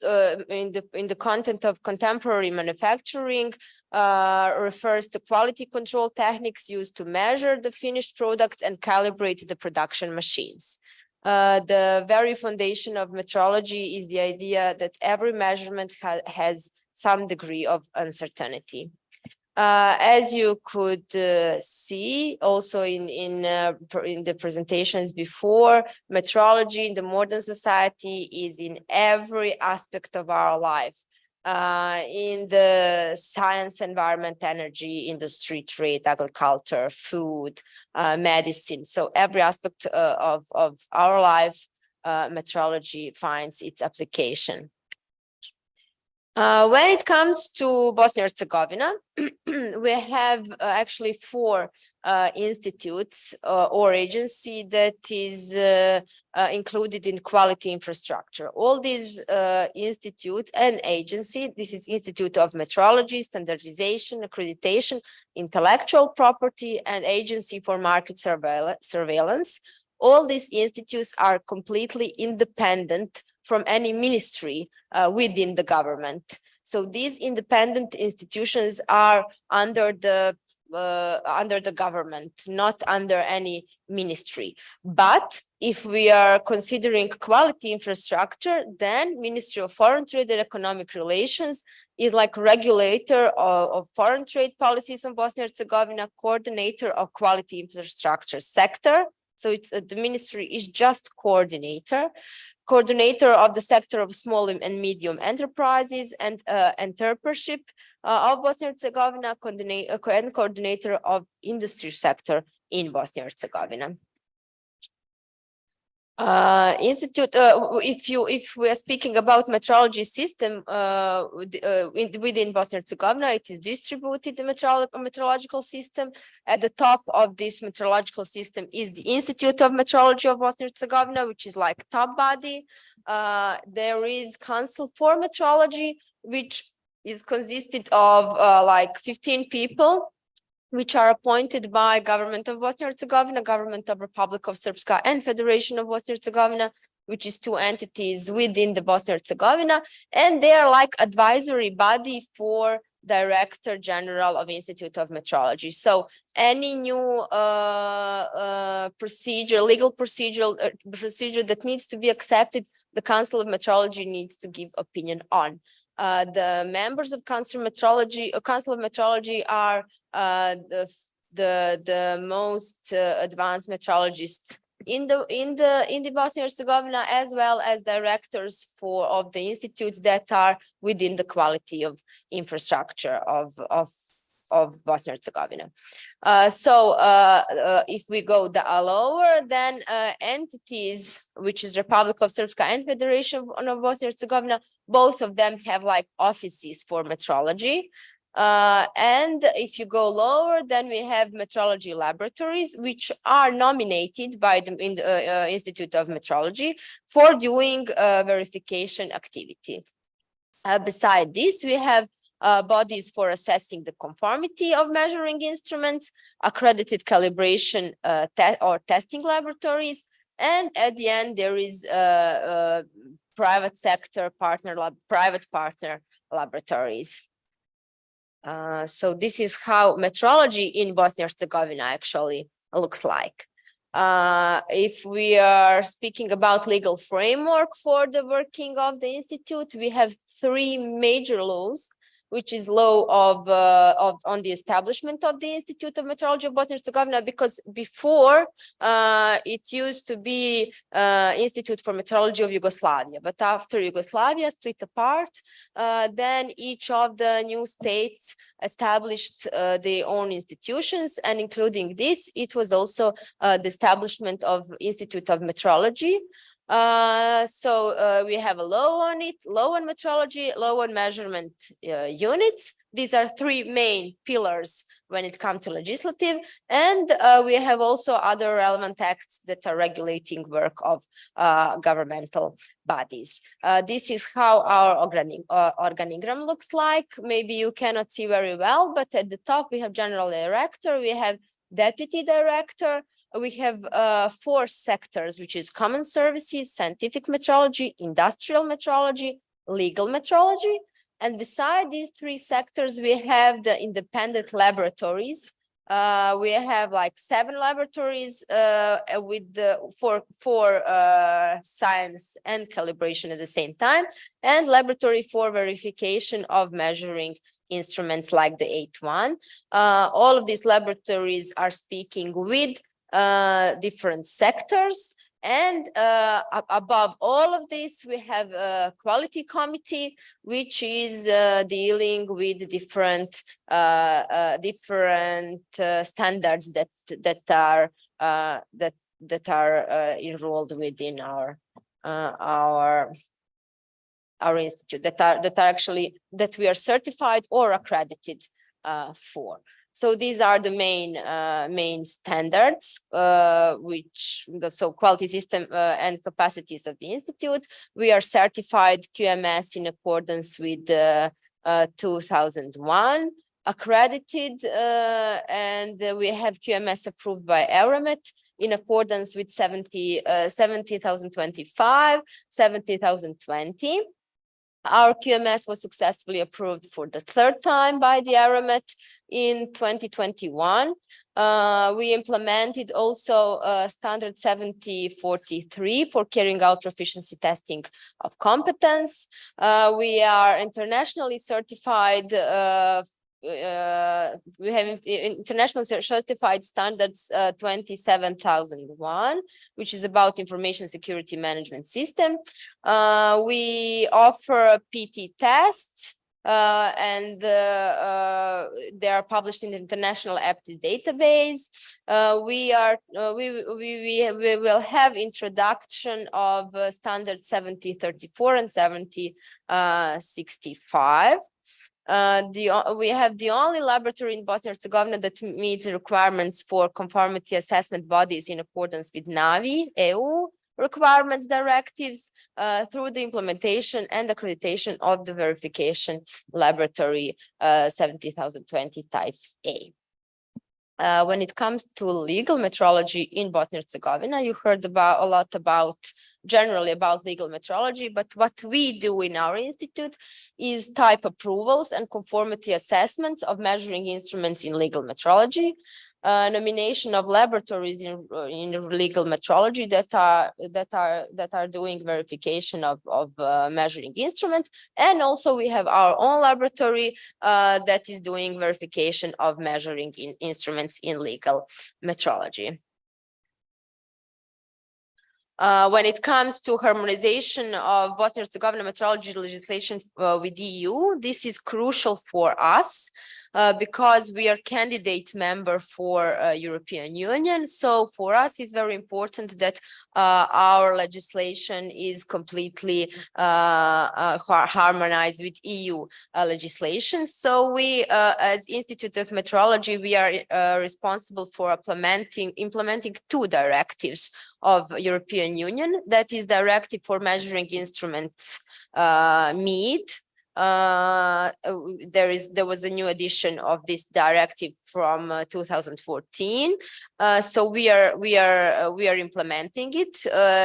You know that European Union has 10 measuring instruments in this directive that all European Union countries have to have in their legal metrology. And directive of non-automatic scales. This is NAVI directive that is also included in our legislation, accepted and harmonized. Verification of measuring instruments. Measuring instruments sorry, this is measuring instruments under legal metrology is performed by design metrological laboratories, which are appointed in accordance with our procedures. We have currently more than 30 designated laboratories, and we are following the data on the scope and validity of the designation that are all this information about these laboratories are publicly available on our website, and we are also following their activities. So approximately our designated laboratories verify approximately 150,000 of measuring instruments per year. And you have to have in mind that this number for us is quite big. If you have in mind that we are a population of 3 million and that our industry after the after the war times in Bosnia and Herzegovina 90s, our industry was quite destroyed and our industry is not very well developed. So for us, this number is quite good and quite big. This is our verification laboratory of Institute of Metrology of Bosnia and Herzegovina, which is accredited in accordance with 17,020 since 2016. The other very important field that we are dealing with is scientific and industrial metrology. As far as you know, we are National Metrology Institute. We realize standard base in Bosnia and Herzegovina, develop, proclaim, and maintain state standards, ensuring traceability of state standards to the realization of the units at the international level. Within the scientific metrology, IMBIH participate in the work of international organizations and represent Bosnia and Herzegovina and implement international agreements on cooperation in the field of metrology. We are organizing and coordinating scientific and research activities. We are signatory on the agreement on mutual recognition of the International Committee on Weights and Measures within the BIPM since 15 June of 2011. Within the field of industrial in scientific metrology, we are providing measuring instruments calibration services, chemical testing services, aptitude testing services, as well as organizing interlaboratory comparison to the state level, metrological expertise services, knowledge transfer services. This is information about our CMCs. Till now, we have 82 CMCs in the following fields. So AC/DC voltage, flow, volume, frequency, humidity, mass, pressure, temperature, time interval, time scale difference. We have one CMC in chemistry, which is yellow gold jewelry alloys, which is also under our this also field that we are dealing with verification of it. And we were participated in 36 key ELCs published in BAPM key CDB. So it was 26 within Euromet, 4 within Comet, and 5 within GulfMet. This is our laboratory for mass and related quantities. The first CMC in mass we gained in 2012, the first CMC in pressure in 2019. Our laboratory for chemistry, which is accredited in accordance 17,025 since 2013, and the first CMC is gained in 2015. Laboratory for temperature and humidity, we had first CMC in temperature 2016, first CMC in humidity 2018. Laboratory for electrical quantities, time and frequency, first CMC in time and frequency 2016, in electrical quantities 2017. This is our laboratory for volume and gas flow. The first CMC we were written in 2019. This is our laboratory, which is dealing with ionizing realization and preservation of state standards, Gray and Sievert for gamma and X radiation. So we are secondary standard laboratory in the country, scientific research activity and calibration of dosimeters in the field of radiation protecting and diagnosis radiology. So since 2018, our laboratory is full member of EIA WHO network, and it's continuously working on providing and expanding its competencies, acquiring the new measurement equipment and so on. Our scientific research, the main partner regarding our scientific research was EMRP, which now become MPIR, which is actually Euromed program for innovation and research, which continue to support measurement research project in the same areas as it was by EMRP, with additional topics for fundamental normative research potential, support for networks and support for impact projects. And so we are one of the consumers of this budget. When it comes to our international cooperation, that one is quite fascinating since we are members of few RMOs.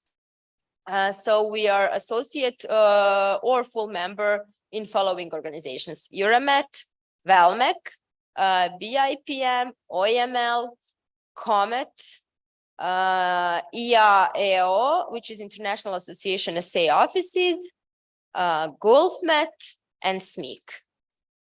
So this was about Bosnia and Herzegovina Institute for Metrology. Thank you for your attention. I try to be as short as possible in order to be in time. Спасибо большое за быстрый такой подробный доклад про ваш институт. И очень было интересно послушать, потому что вот до вас выступал институт Китая, вы также Саудская Аравия. То есть очень интересно слушать и смотреть, насколько у нас разные структуры обеспечения единства измерений и как бы в целом, хотя и у нас цель одна. Именно обеспечение единства, обеспечение точности и надежности. Если имеются вопросы... Да, есть вопрос.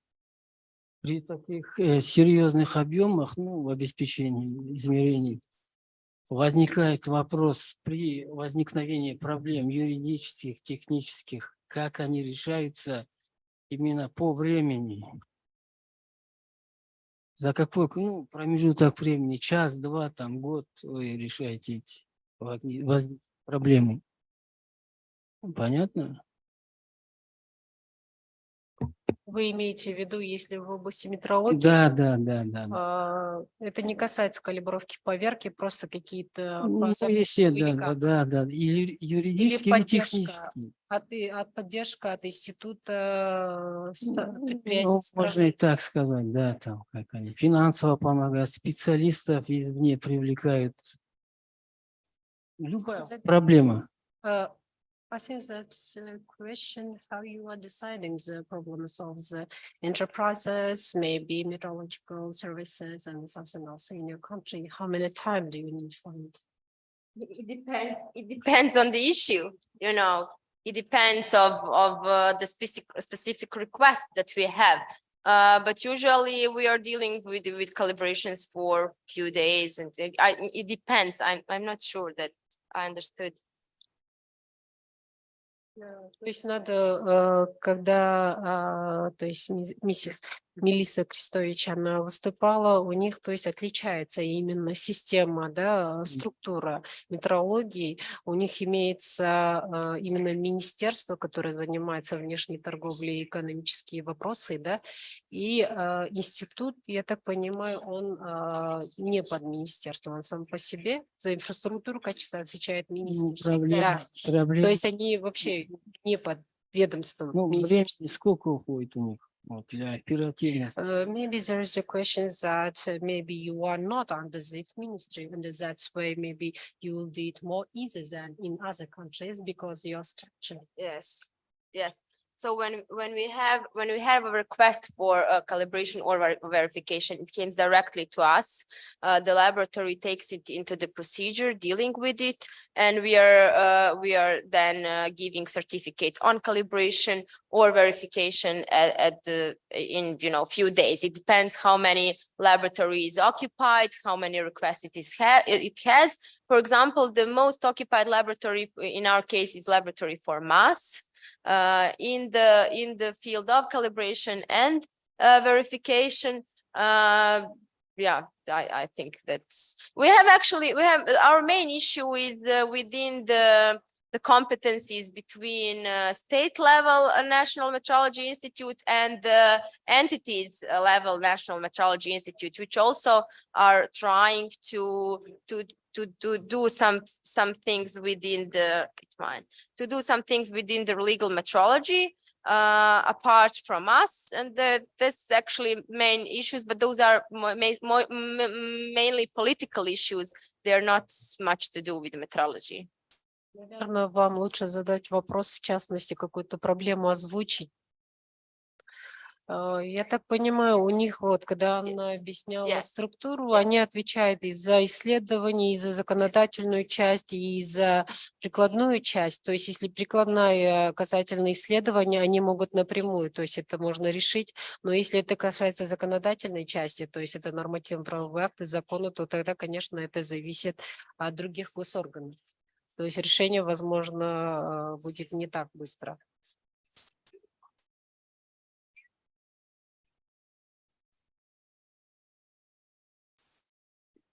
About Chinese human resource specialists, are you training yourself? Специалистом, да.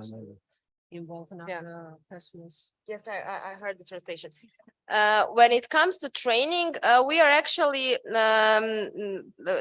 hard to find young engineers that are willing to work with the state level institutions, because the salaries in private sector is huge, and also at the same time our young people, especially engineers, they're usually a lot of them is leaving the country, going to Europe to work, where the salaries are much better.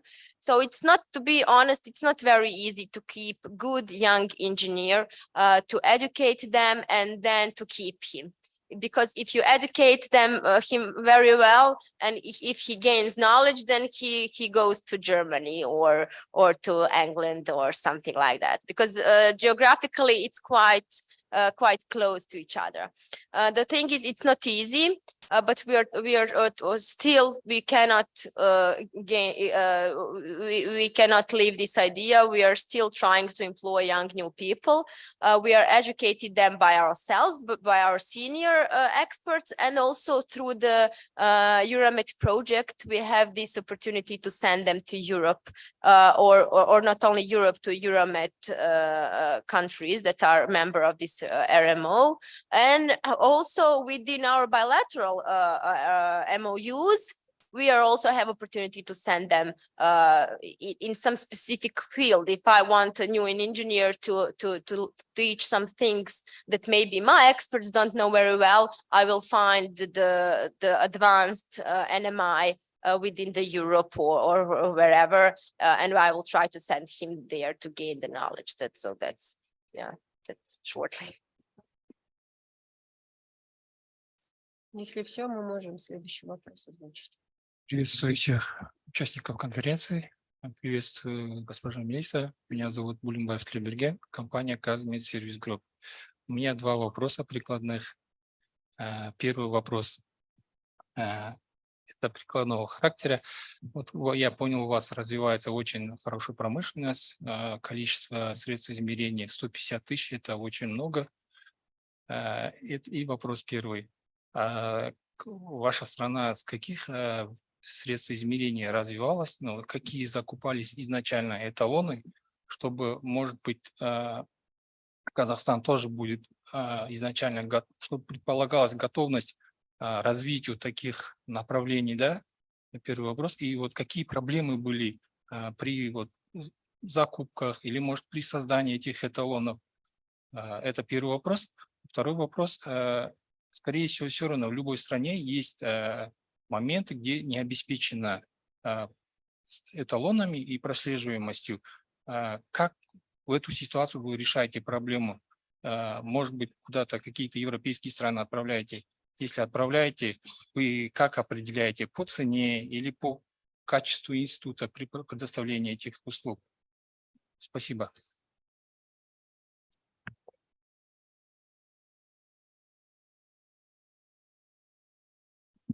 Thank you for your questions. Regarding the number of measuring instruments, you have to know that a lot of them are, for example, weighing instruments for weight. So it's a lot of stores, pharmacies that we are calibrate their own weight instruments. So our industry is not very well developed, unfortunately. We are trying our best in order to develop it more, but it goes slowly. Regarding the tools, I have to admit you that after the wartime in Yugoslavia and in Bosnia and Herzegovina, which was in the 90s, and when we established our measuring instruments in 2000, we had a lot of foreign donations from European Union countries when it comes to equipment. The Czech Republic, the Germany, PTB, the Slovenia, all these countries were through different projects. We actually equipped our laboratories through mostly this Euramet project. So this is how we equip it. How to calibrate it. Also, it depends on the field, but usually we are the calibration that we are doing. It depends on the price. Because to calibrate one instrument, you have to transfer it to the place of calibration and then to transfer it back. We are usually doing with Turkey, with Tubitak. They are we have very good, excellent cooperation with them. We are doing it with, as I said, Czech Republic, PTB, Slovenia, even some of it in Serbia, because it's very nearby. So it depends, of course, on what services we have and how good certainty when doing it calibration we need. So it depends from the case to the case. Спасибо, но на первый вопрос можно еще поподробнее, извиняюсь за еще, почему я еще раз хочу акцентировать. Казахстан тоже развивается, сейчас хотим индустриализацию проводить и так далее. Надо подготовиться к этому индустриализации и уже подготовить наши эталоны. Вы из каких это, плана, как планировали и подготовки ваших эталонов? Просто вам подарили и как в случайном порядке? Или у вас был план, как развивать первое массу, потом электричество, может и медицину, или вот ионизационное излучение, саму структуру, если бы поподробнее, спасибо.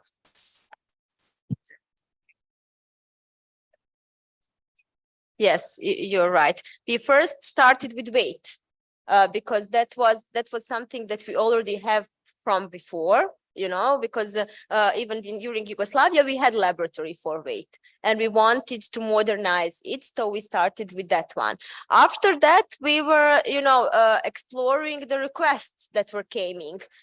So if you have a lot of requests in the field of flow, for the flow of the gas, for example, then we are trying to to develop different fields of industry. I mean, it dependable on the request that we have at a certain time. So right now we are also trying to develop our laboratory for electrical measurements in the field of solar panels and in the field of renewable energy.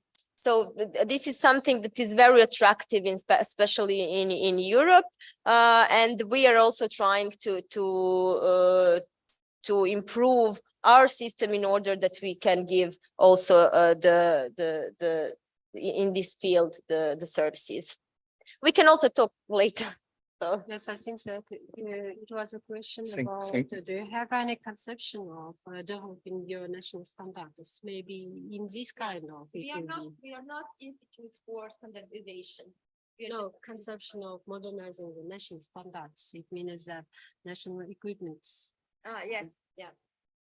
Well, we are trying as much as possible, Получается, это, наверное, касается всех метрологических национальных. Я тогда понял, что это все происходит в случайном порядке от запроса, а национальной идеи Концепции так, концепции развития такого изначально не было плана. Спасибо. за ответ.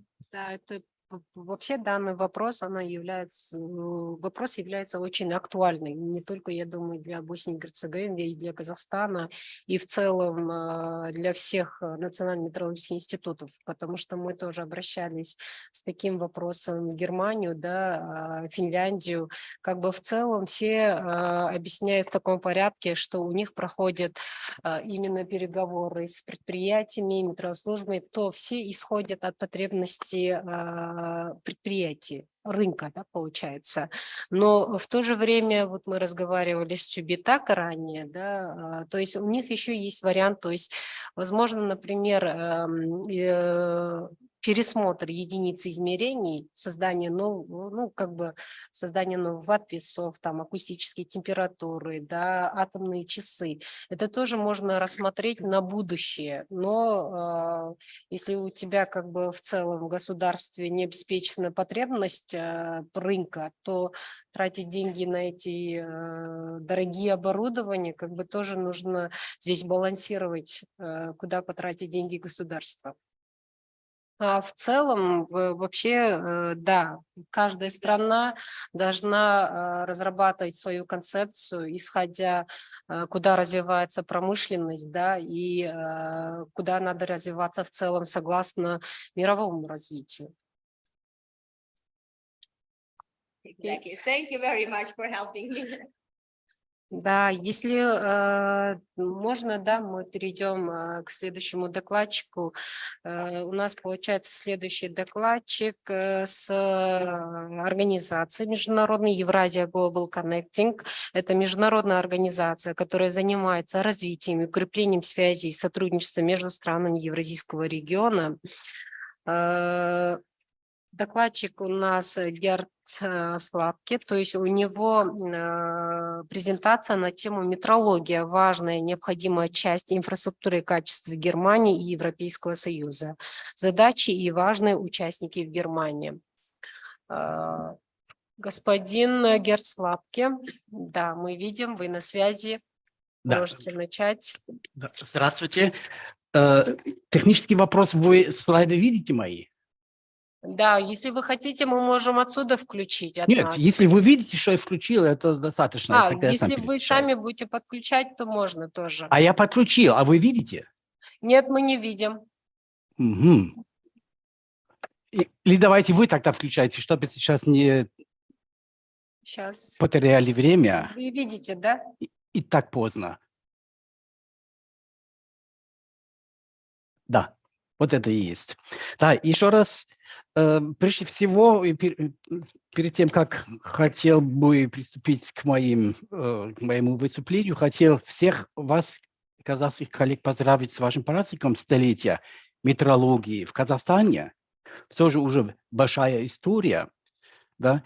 И я стараюсь остановиться только на несколько важных вопросах, да.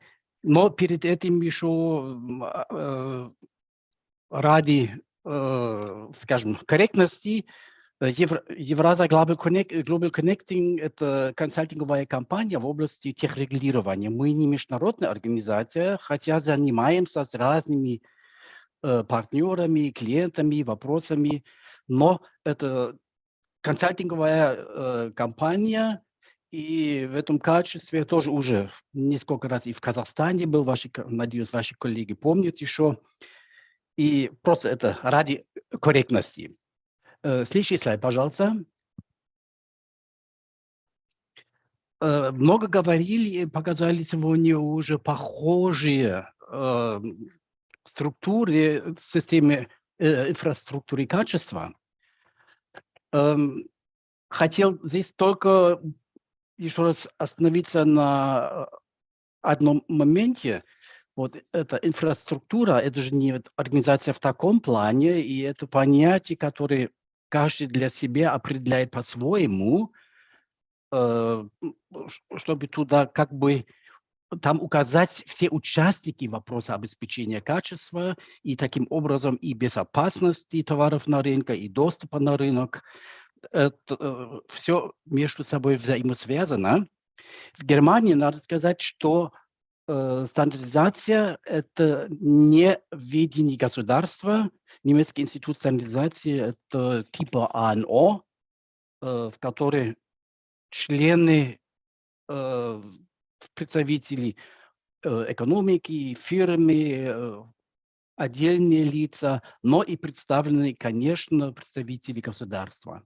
По-другому это, что касается надзор за рынком, это, конечно, строго государственная задача и ответственность. То же самое, что касается процесса аккредитации и органа аккредитации в Германии. Это подведомственная структура, хотя в виде ООО, но по поручению государства, поскольку, согласно европейским правилам, за аккредитацию отвечает исключительно государство. Далее мы имеем вот это понятие технического регулирования, которое важно для нас, потому что наряду со стандартами существует еще многие другие правила, и прежде всего, что касается Европы, и таким образом и Германии, это касается обязательных требований европейского законодательства в области технической безопасности, именно технические директивы и технические правила Евросоюза, которые в обязательном порядке по содержанию, иногда по форме на 100% необходимо перенимать в национальное законодательство без каких-нибудь отклонений. И следующий вопрос, это что касается подтверждения соответствия. Согласно вот нашей практике и нашим правилам, и европейским правилам, за проведение процесса подтверждения соответствия у нас отвечает только одно единственное лицо – это изготовитель. Он обязан проводить этот процесс, организовать и привлекать, если это необходимо, в зависимости от степени риска и от изделия, должен привлекать, допустим, аккредитованные лаборатории или органы сертификации, или даже уполномоченные, или, как это называется у нас, notified bodies. Да. Но таким образом получается картина разных представителей. И подчеркнул метрологию. Метрология – это у нас ведение государства. Я думаю, что это мы не отличаемся от других партнеров по всему миру. Дальше, пожалуйста. Следующую. Можно следующую? Угу. Метрология в Германии имеет очень большое значение, конечно, поскольку она непосредственно взаимосвязана с качеством изделий, с количественными параметрами, и таким образом, конечно, поддерживает торговлю не только в рамках Германии, но и на международном уровне. Германия – это же страна, которая большую долю национального дохода получает из экспорта, и поэтому для нас и так важно, чтобы наша система была согласована и на международном уровне, и Германия участвует во всех этих вопросах, в организациях. Я повторять это сейчас не буду. Главная цель, но это касается, в принципе, всех участников системы инфраструктуры качества, это снятие торговых барьеров, обеспечение высокой безопасности в интересах здоровья человека, защиты прав потребителей и защиты окружающей среды. Особенно вот последний пункт за последние годы приобретает все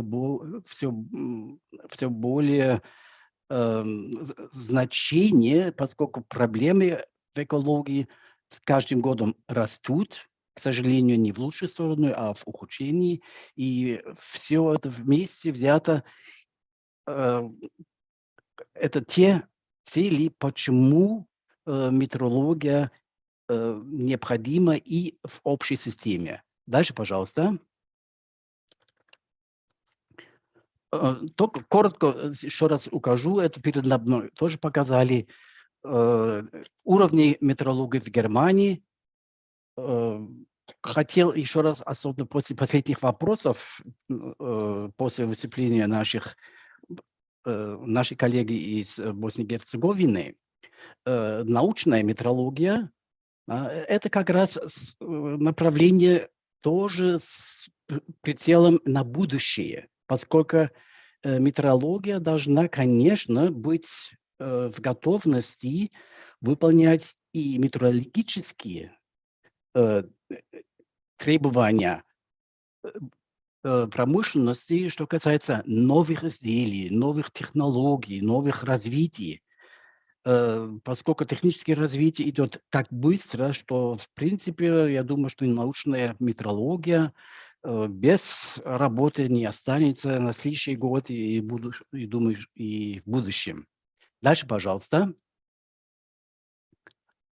Кто у нас отвечает? Есть федеральный немецкий орган, высший научно-технический федеральный орган по вопросам метрологии, подчиняется Федеральному министерству по делам экономики. Можно сравнивать вот с федеральным агентством, поскольку они занимаются конкретными работами в этой области. Головной офис, ну, ваши коллеги, некоторые из них уже были там и в Брауншвейге. И далее имеются институты и лаборатории в Берлине. И если мы взглянем, следующий слайд, пожалуйста. Следующий, пожалуйста. Если мы взглянем немножко на историю, вот я это хотел показать именно от того, вы отмечаете столетие. Да? Немецкая метрология и их орган PTB был создан чуть-чуть раньше, в 1887 году, под названием Физико-технический институт Рейха. В принципе, это в основном в технической части вот это название до сих пор существует. Физико-технический институт Германии, PTB. И первый президент в 1987 году стал физик Hermann von Helmholtz, один из крупнейших немецких физиков и медиков, который, в общем-то, и в Казахстане, я думаю, известный. И если посмотреть на представителей науки по попечительском совете за все эти годы существования PTB, то там были представлены 13 лауреатов Нобелевской премии, среди них Альберт Эйнштейн и другие имена, которые знает весь мир. И надо тоже сказать, что этот институт, физико-технический институт Рейха, немецкого Рейха, был с самого начала учрежден государством. Это выражается и в немецком названии. И этот институт никогда не был частным или общественным, а всегда под управлением государства. Ровно 100 лет назад в этом отношении есть как бы совместная точка пересечения с вашим институтом и с метрологией в Казахстане. В 1923 году произошло объединение с другим институтом, с институтом мер и весов в Германии, который существовал, которые занимались исключительными весами, и с тех пор это был последний как бы штрих метрологии. Сейчас 100% всех проблем и вопросов, конечно, сосредоточены в PTB. После 1945 года этот Рейхский институт как бы разделился на две части. PTB и под этим названием Physikalisch-Technische Bundesanstalt продолжал свою работу в Брауншвейге, в ФРГ, а за 40 лет существования ГДР в ГДР существовал как бы тоже из этих источников, но как самостоятельный орган, конечно, агентство по стандартизации, метрологии и испытанию товаров. И после объединения, надо сказать, что почти все сотрудники из управления метрологии приступили к работе к PTB. Формально, конечно, слияния не было, объединения, но если посмотреть на персонал, то поскольку они почти все перешли и были взяты на работу туда, и в том числе и на руководящих должностях, это было хотя бы, скажем так, персональное объединение. Организационно это, конечно, невозможно было, поскольку ГДР как государство перестало существовать и вступил в ФРГ. Дальше, пожалуйста. Тише. PTB – это высший научно-технический федеральный орган в этой области, но существуют у нас еще специализированные федеральные институты по отдельным видам, которые сотрудничают по вопросам метрологии с PTB. Это Институт испытания материалов БАМ, они в Берлине находятся. Агентство по защите прав потребителей и безопасности пищевых продуктов и Федеральное агентство по окружающей среде. И по всем вопросам, которые касаются измерений, они работают вместе с PTB, поскольку PTB и для них в этих вопросах ведущий и управляющий институт. Дальше, пожалуйста. Можно следующий. Передо мной уже показали на европейские директивы. Германия, законодательная метрология определяется в двух европейских директивах. Они здесь указаны, там и ссылка, куда вы можете, по которой вы можете входить и в текст на всех языках Европейского Союза. И существует немецкий закон о единицах измерения и определении времени. Einheitszeitgesetz это по-немецки называется. Дело в том, что любые европейские директивы необходимо перенять в национальное право. Директива сама по себе не действует прямым образом, надо принимать в национальное законодательство.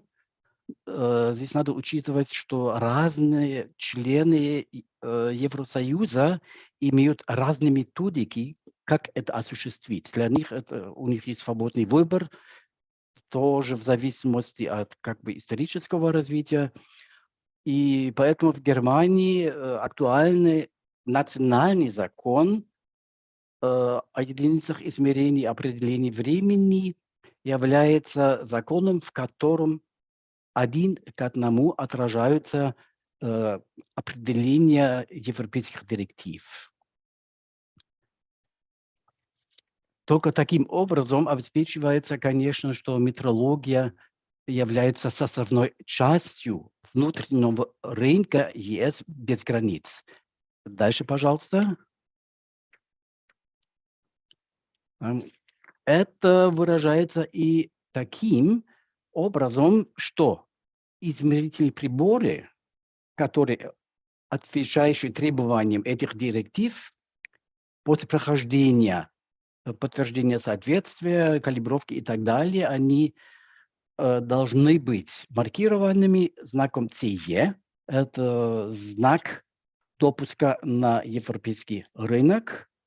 Но поскольку это особая область, это не только знак CE, как для всех остальных товаров и изделий, и дополнительно наносится еще метрологический знак M, как метрология, да, и с добавочной информацией о дате, вернее, в каком году двумя цифрами указывается год, в котором нанесена маркировка, и, конечно, знаковый номер уполномоченного органа, который эту работу провел.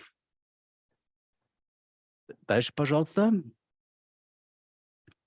И это основа того, что если измерительный прибор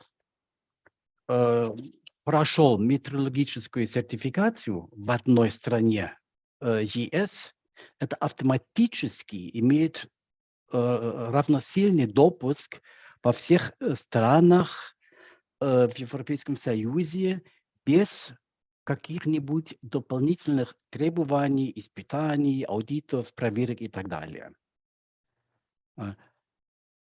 И таким образом немецкие коллеги в метрологии вносят свой вклад как бы в обеспечение немецкой экономики и доступом немецких изделий на общеевропейский рынок.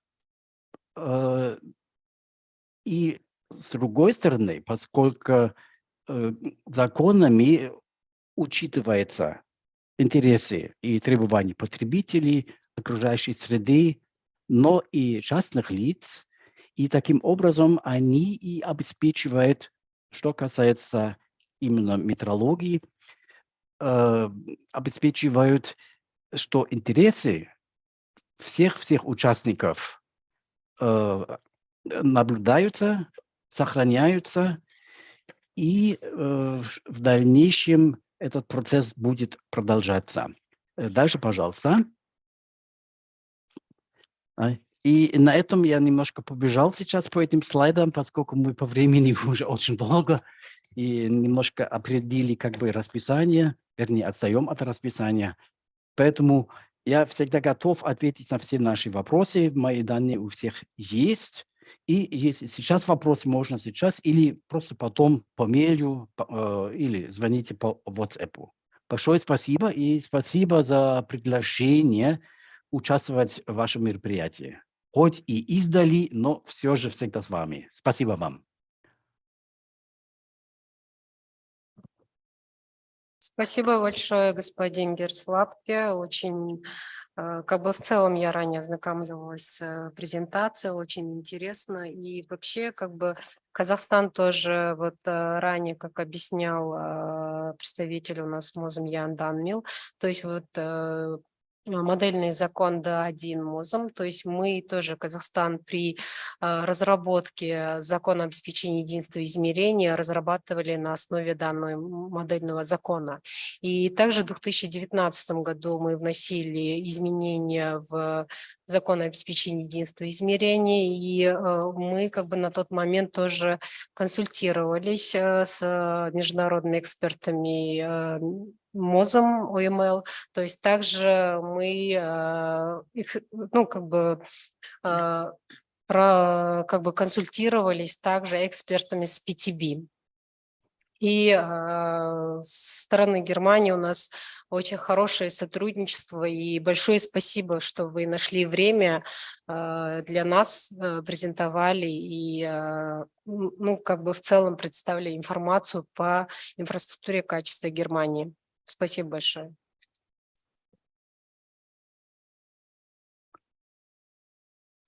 В целом, если имеются вопросы, мы можем продолжить. Если нет, то мы можем перейти к следующему докладчику. То есть у нас остался один докладчик. Касательно данной панельной сессии, то есть мы когда составляли именно, ну, как бы составляли план проведения данной панельной сессии, мы рассматривали, чтобы все элементы инфраструктуры качества докладывались, то есть рассказывали о своей работе, насколько для них важна метрология. То есть первым мы вот представили мистера Ян Данмила с части законодательной метрологии, да, и второе, то есть ЮНИДО, то есть они рассказали, насколько в промышленности имеет место метрология в целом, как они промышленность, то есть насколько для них важна, и сотрудничество с МОЗом и BIPM. И далее у нас были презентации с разных метрологических институтов. Мы хотели показать именно различия структур данных, отличия именно структуры системы обеспечения единства измерения в зависимости от региона. Но, как вы видите, то есть у нас выступали Саудовская Аравия, Босния, Герцеговина, Германия, да, Китай. В целом у нас разная структура, разная схема, но у нас цель у всех одна. То есть у всех это обеспечение прослеживаемости единицы измерения, обеспечение точности. И также нужно здесь отметить, что национальная инфраструктура качества, она является ключом безопасности страны, то есть безопасности граждан, безопасности страны. Теперь я бы хотела представить у нас докладчика, то есть это у нас Никита Веретенников. И он является представителем у нас генеральный менеджер с национальной организации «Казатомпром». То есть он расскажет именно о инфраструктуре качества в предприятии «Казатомпром». Спасибо, Гулихан. Здравствуйте, уважаемые коллеги. Прежде всего, хотелось бы поблагодарить Казстандарт за приглашение принять участие в этой конференции, поздравить всех участников и причастных к метрологии со Всемирным днем метрологии и столетием метрологии Казахстана, пожелать новых достижений, творческих успехов, крепкого здоровья и удачи во всех начинаниях. Тема моей презентации – это роль метрологии в инфраструктуре качества АО НАК «Казатомпром».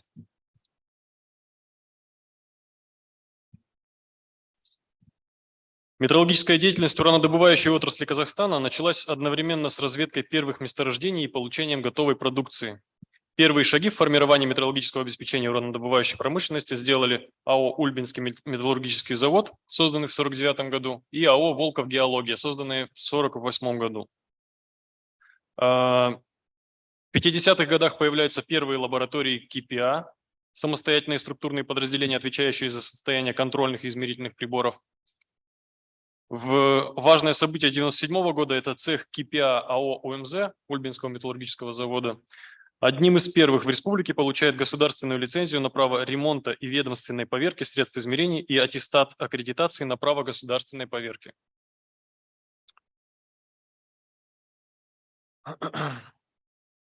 14 июля 1997 года указом президента Республики Казахстан создается компания «Казатомпром». Учитывая то, что атомная отрасль была и остается стратегически важной для государства, метрологическое обеспечение предприятий является ее необходимым и неотъемлемым звеном. Для решения этой задачи в 2004 году в Казатомпром было создано управление технического регулирования и метрологии, ответственное за метрологическое обеспечение дочерних добычных предприятий. К слову скажу, в Казатомпроме порядка 20 предприятий, из них 14 добычных. Была сформирована система контроля за состоянием применяемых средств измерений и нормативных документов. В 2017 году с развитием направлений по стандартизации и испытаниям подходы к управлению качеством в ДЗО были преобразованы в соответствии с современными европейскими стандартами в единую систему, которая называется инфраструктура качества. Была разработана политика в области качества, которая устанавливает 7 основных целей. Первое – это содействие сохранению ведущих позиций Казатомпром по добыче природного урана и позиций лидера по продаже урана. Второе – обеспечение единого подхода в управлении инфраструктурой качества и развитие ее на основе синергии в управлении всех составляющих элементов инфраструктуры качества.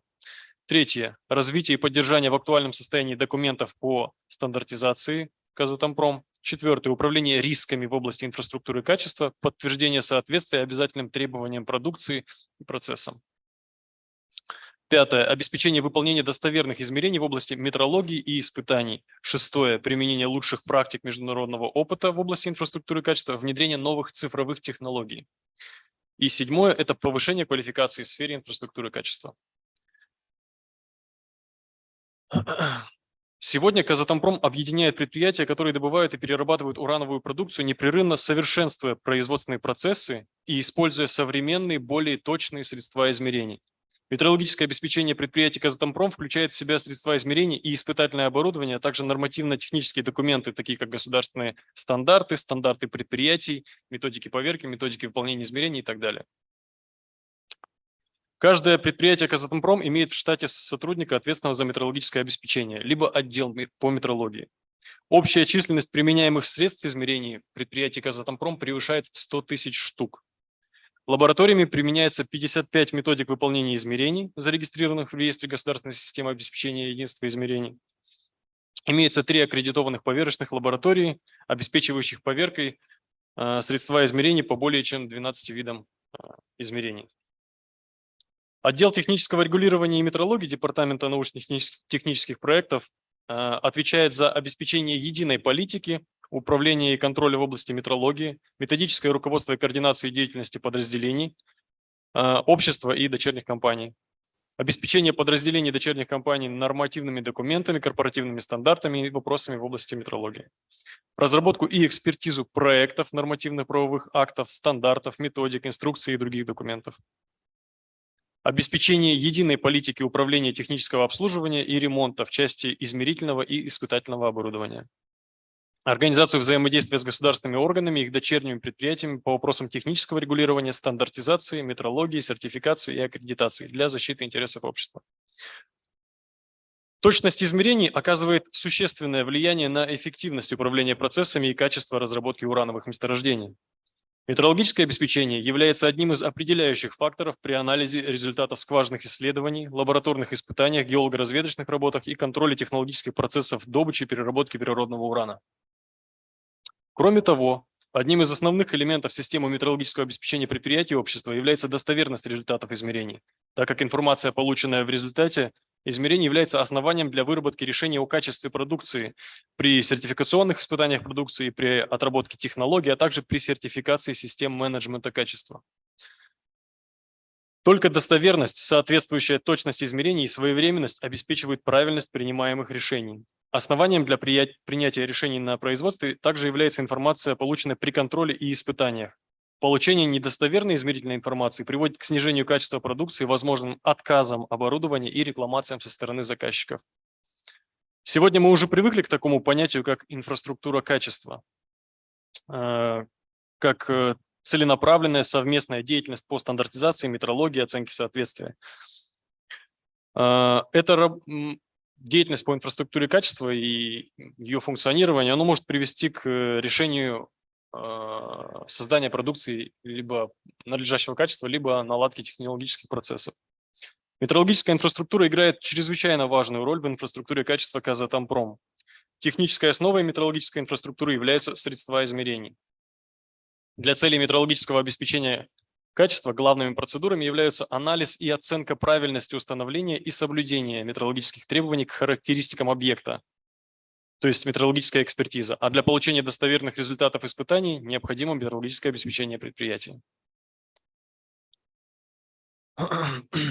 Развитие промышленности требует реального ускорения решения вопросов в области метрологии. Совершенствование метрологического обеспечения предприятия в процессе производства продукции должно достигаться путем анализа и мониторинга измерительных потребностей и возможностей.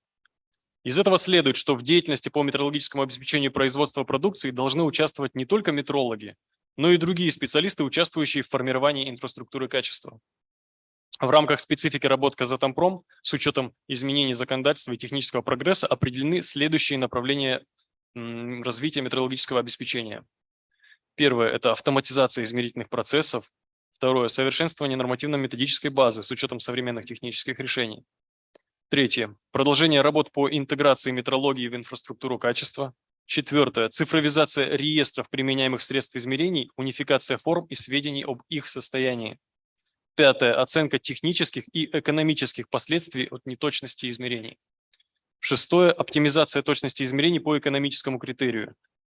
То есть анализ степени важности измерительной информации и использование более точных средств измерения на соответствующих участках, а также использование средств измерения с более грубым классом точности, где это целесообразно. Организация на предприятии экспертизы конструкторской и технологической документации, повышение профессионального уровня персонала, занимающегося вопросами метрологического обеспечения.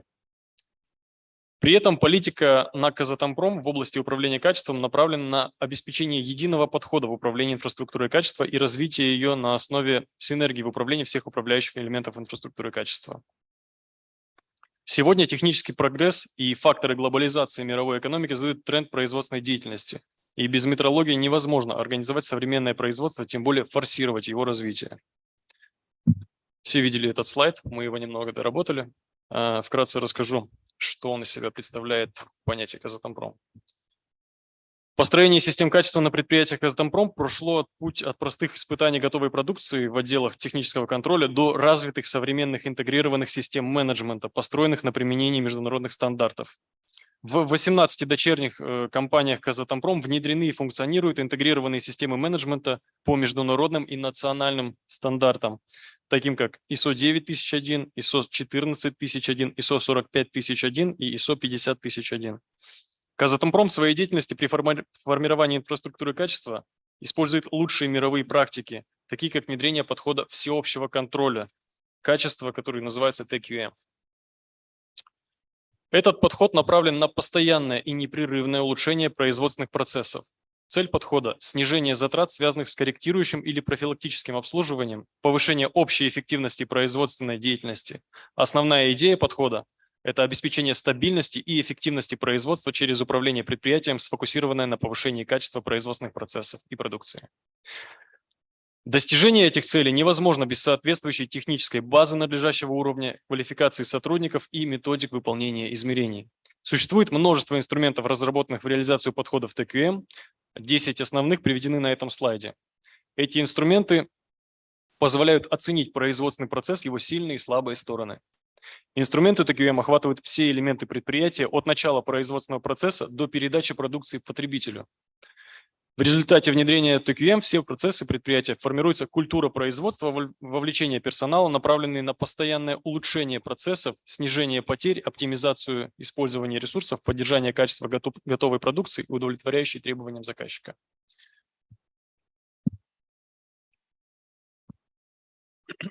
Одновременно с этим, учитывая глобальный интерес мирового сообщества к развитию социальных решений и усилению мер по защите окружающей среды, Казатомпром придает особое значение принципам ESG. ESG – это деятельность, направленная на обеспечение устойчивого развития, которая строится на подходах ответственного отношения к окружающей среде, высокой социальной ответственности и качестве корпоративного управления. Следование этим принципам дает ряд преимуществ, среди которых рост финансовых показателей, лучшая производительность труда и более высокая привлекательность со стороны заказчиков. Каждый принцип может включать в себя несколько ключевых идей. Это бережливое отношение к природным ресурсам, управление производственными отходами, инновации в производстве, общественная ответственность, справедливая оплата труда, развитие новых направлений деятельности, прозрачность деятельности и периодический риск-менеджмент. Учитывая тот факт, что инструменты ТКМ охватывают все элементы предприятия от начала производственного процесса до передачи продукции потребителю, они могут быть применены в реализации принципов ESG. На этом слайде показано, что инструменты ТКМ могут работать в том числе и на достижение целей в области обеспечения устойчивого развития. Подводя итоги, можно с уверенностью заявить, что метрологическое обеспечение является важным элементом инфраструктуры качества предприятия, а инструменты управления ею позволяют достигать целей в области устойчивого развития и обеспечить удовлетворение потребителям качеством продукции. У меня все. Спасибо за внимание.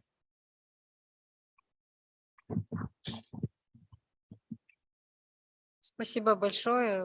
Участники, если есть вопросы и обсуждения, мы можем рассмотреть. Если нет, то вас приглашаем на большой зал для обсуждения, то есть для заключения. Для заключительной части. Last one.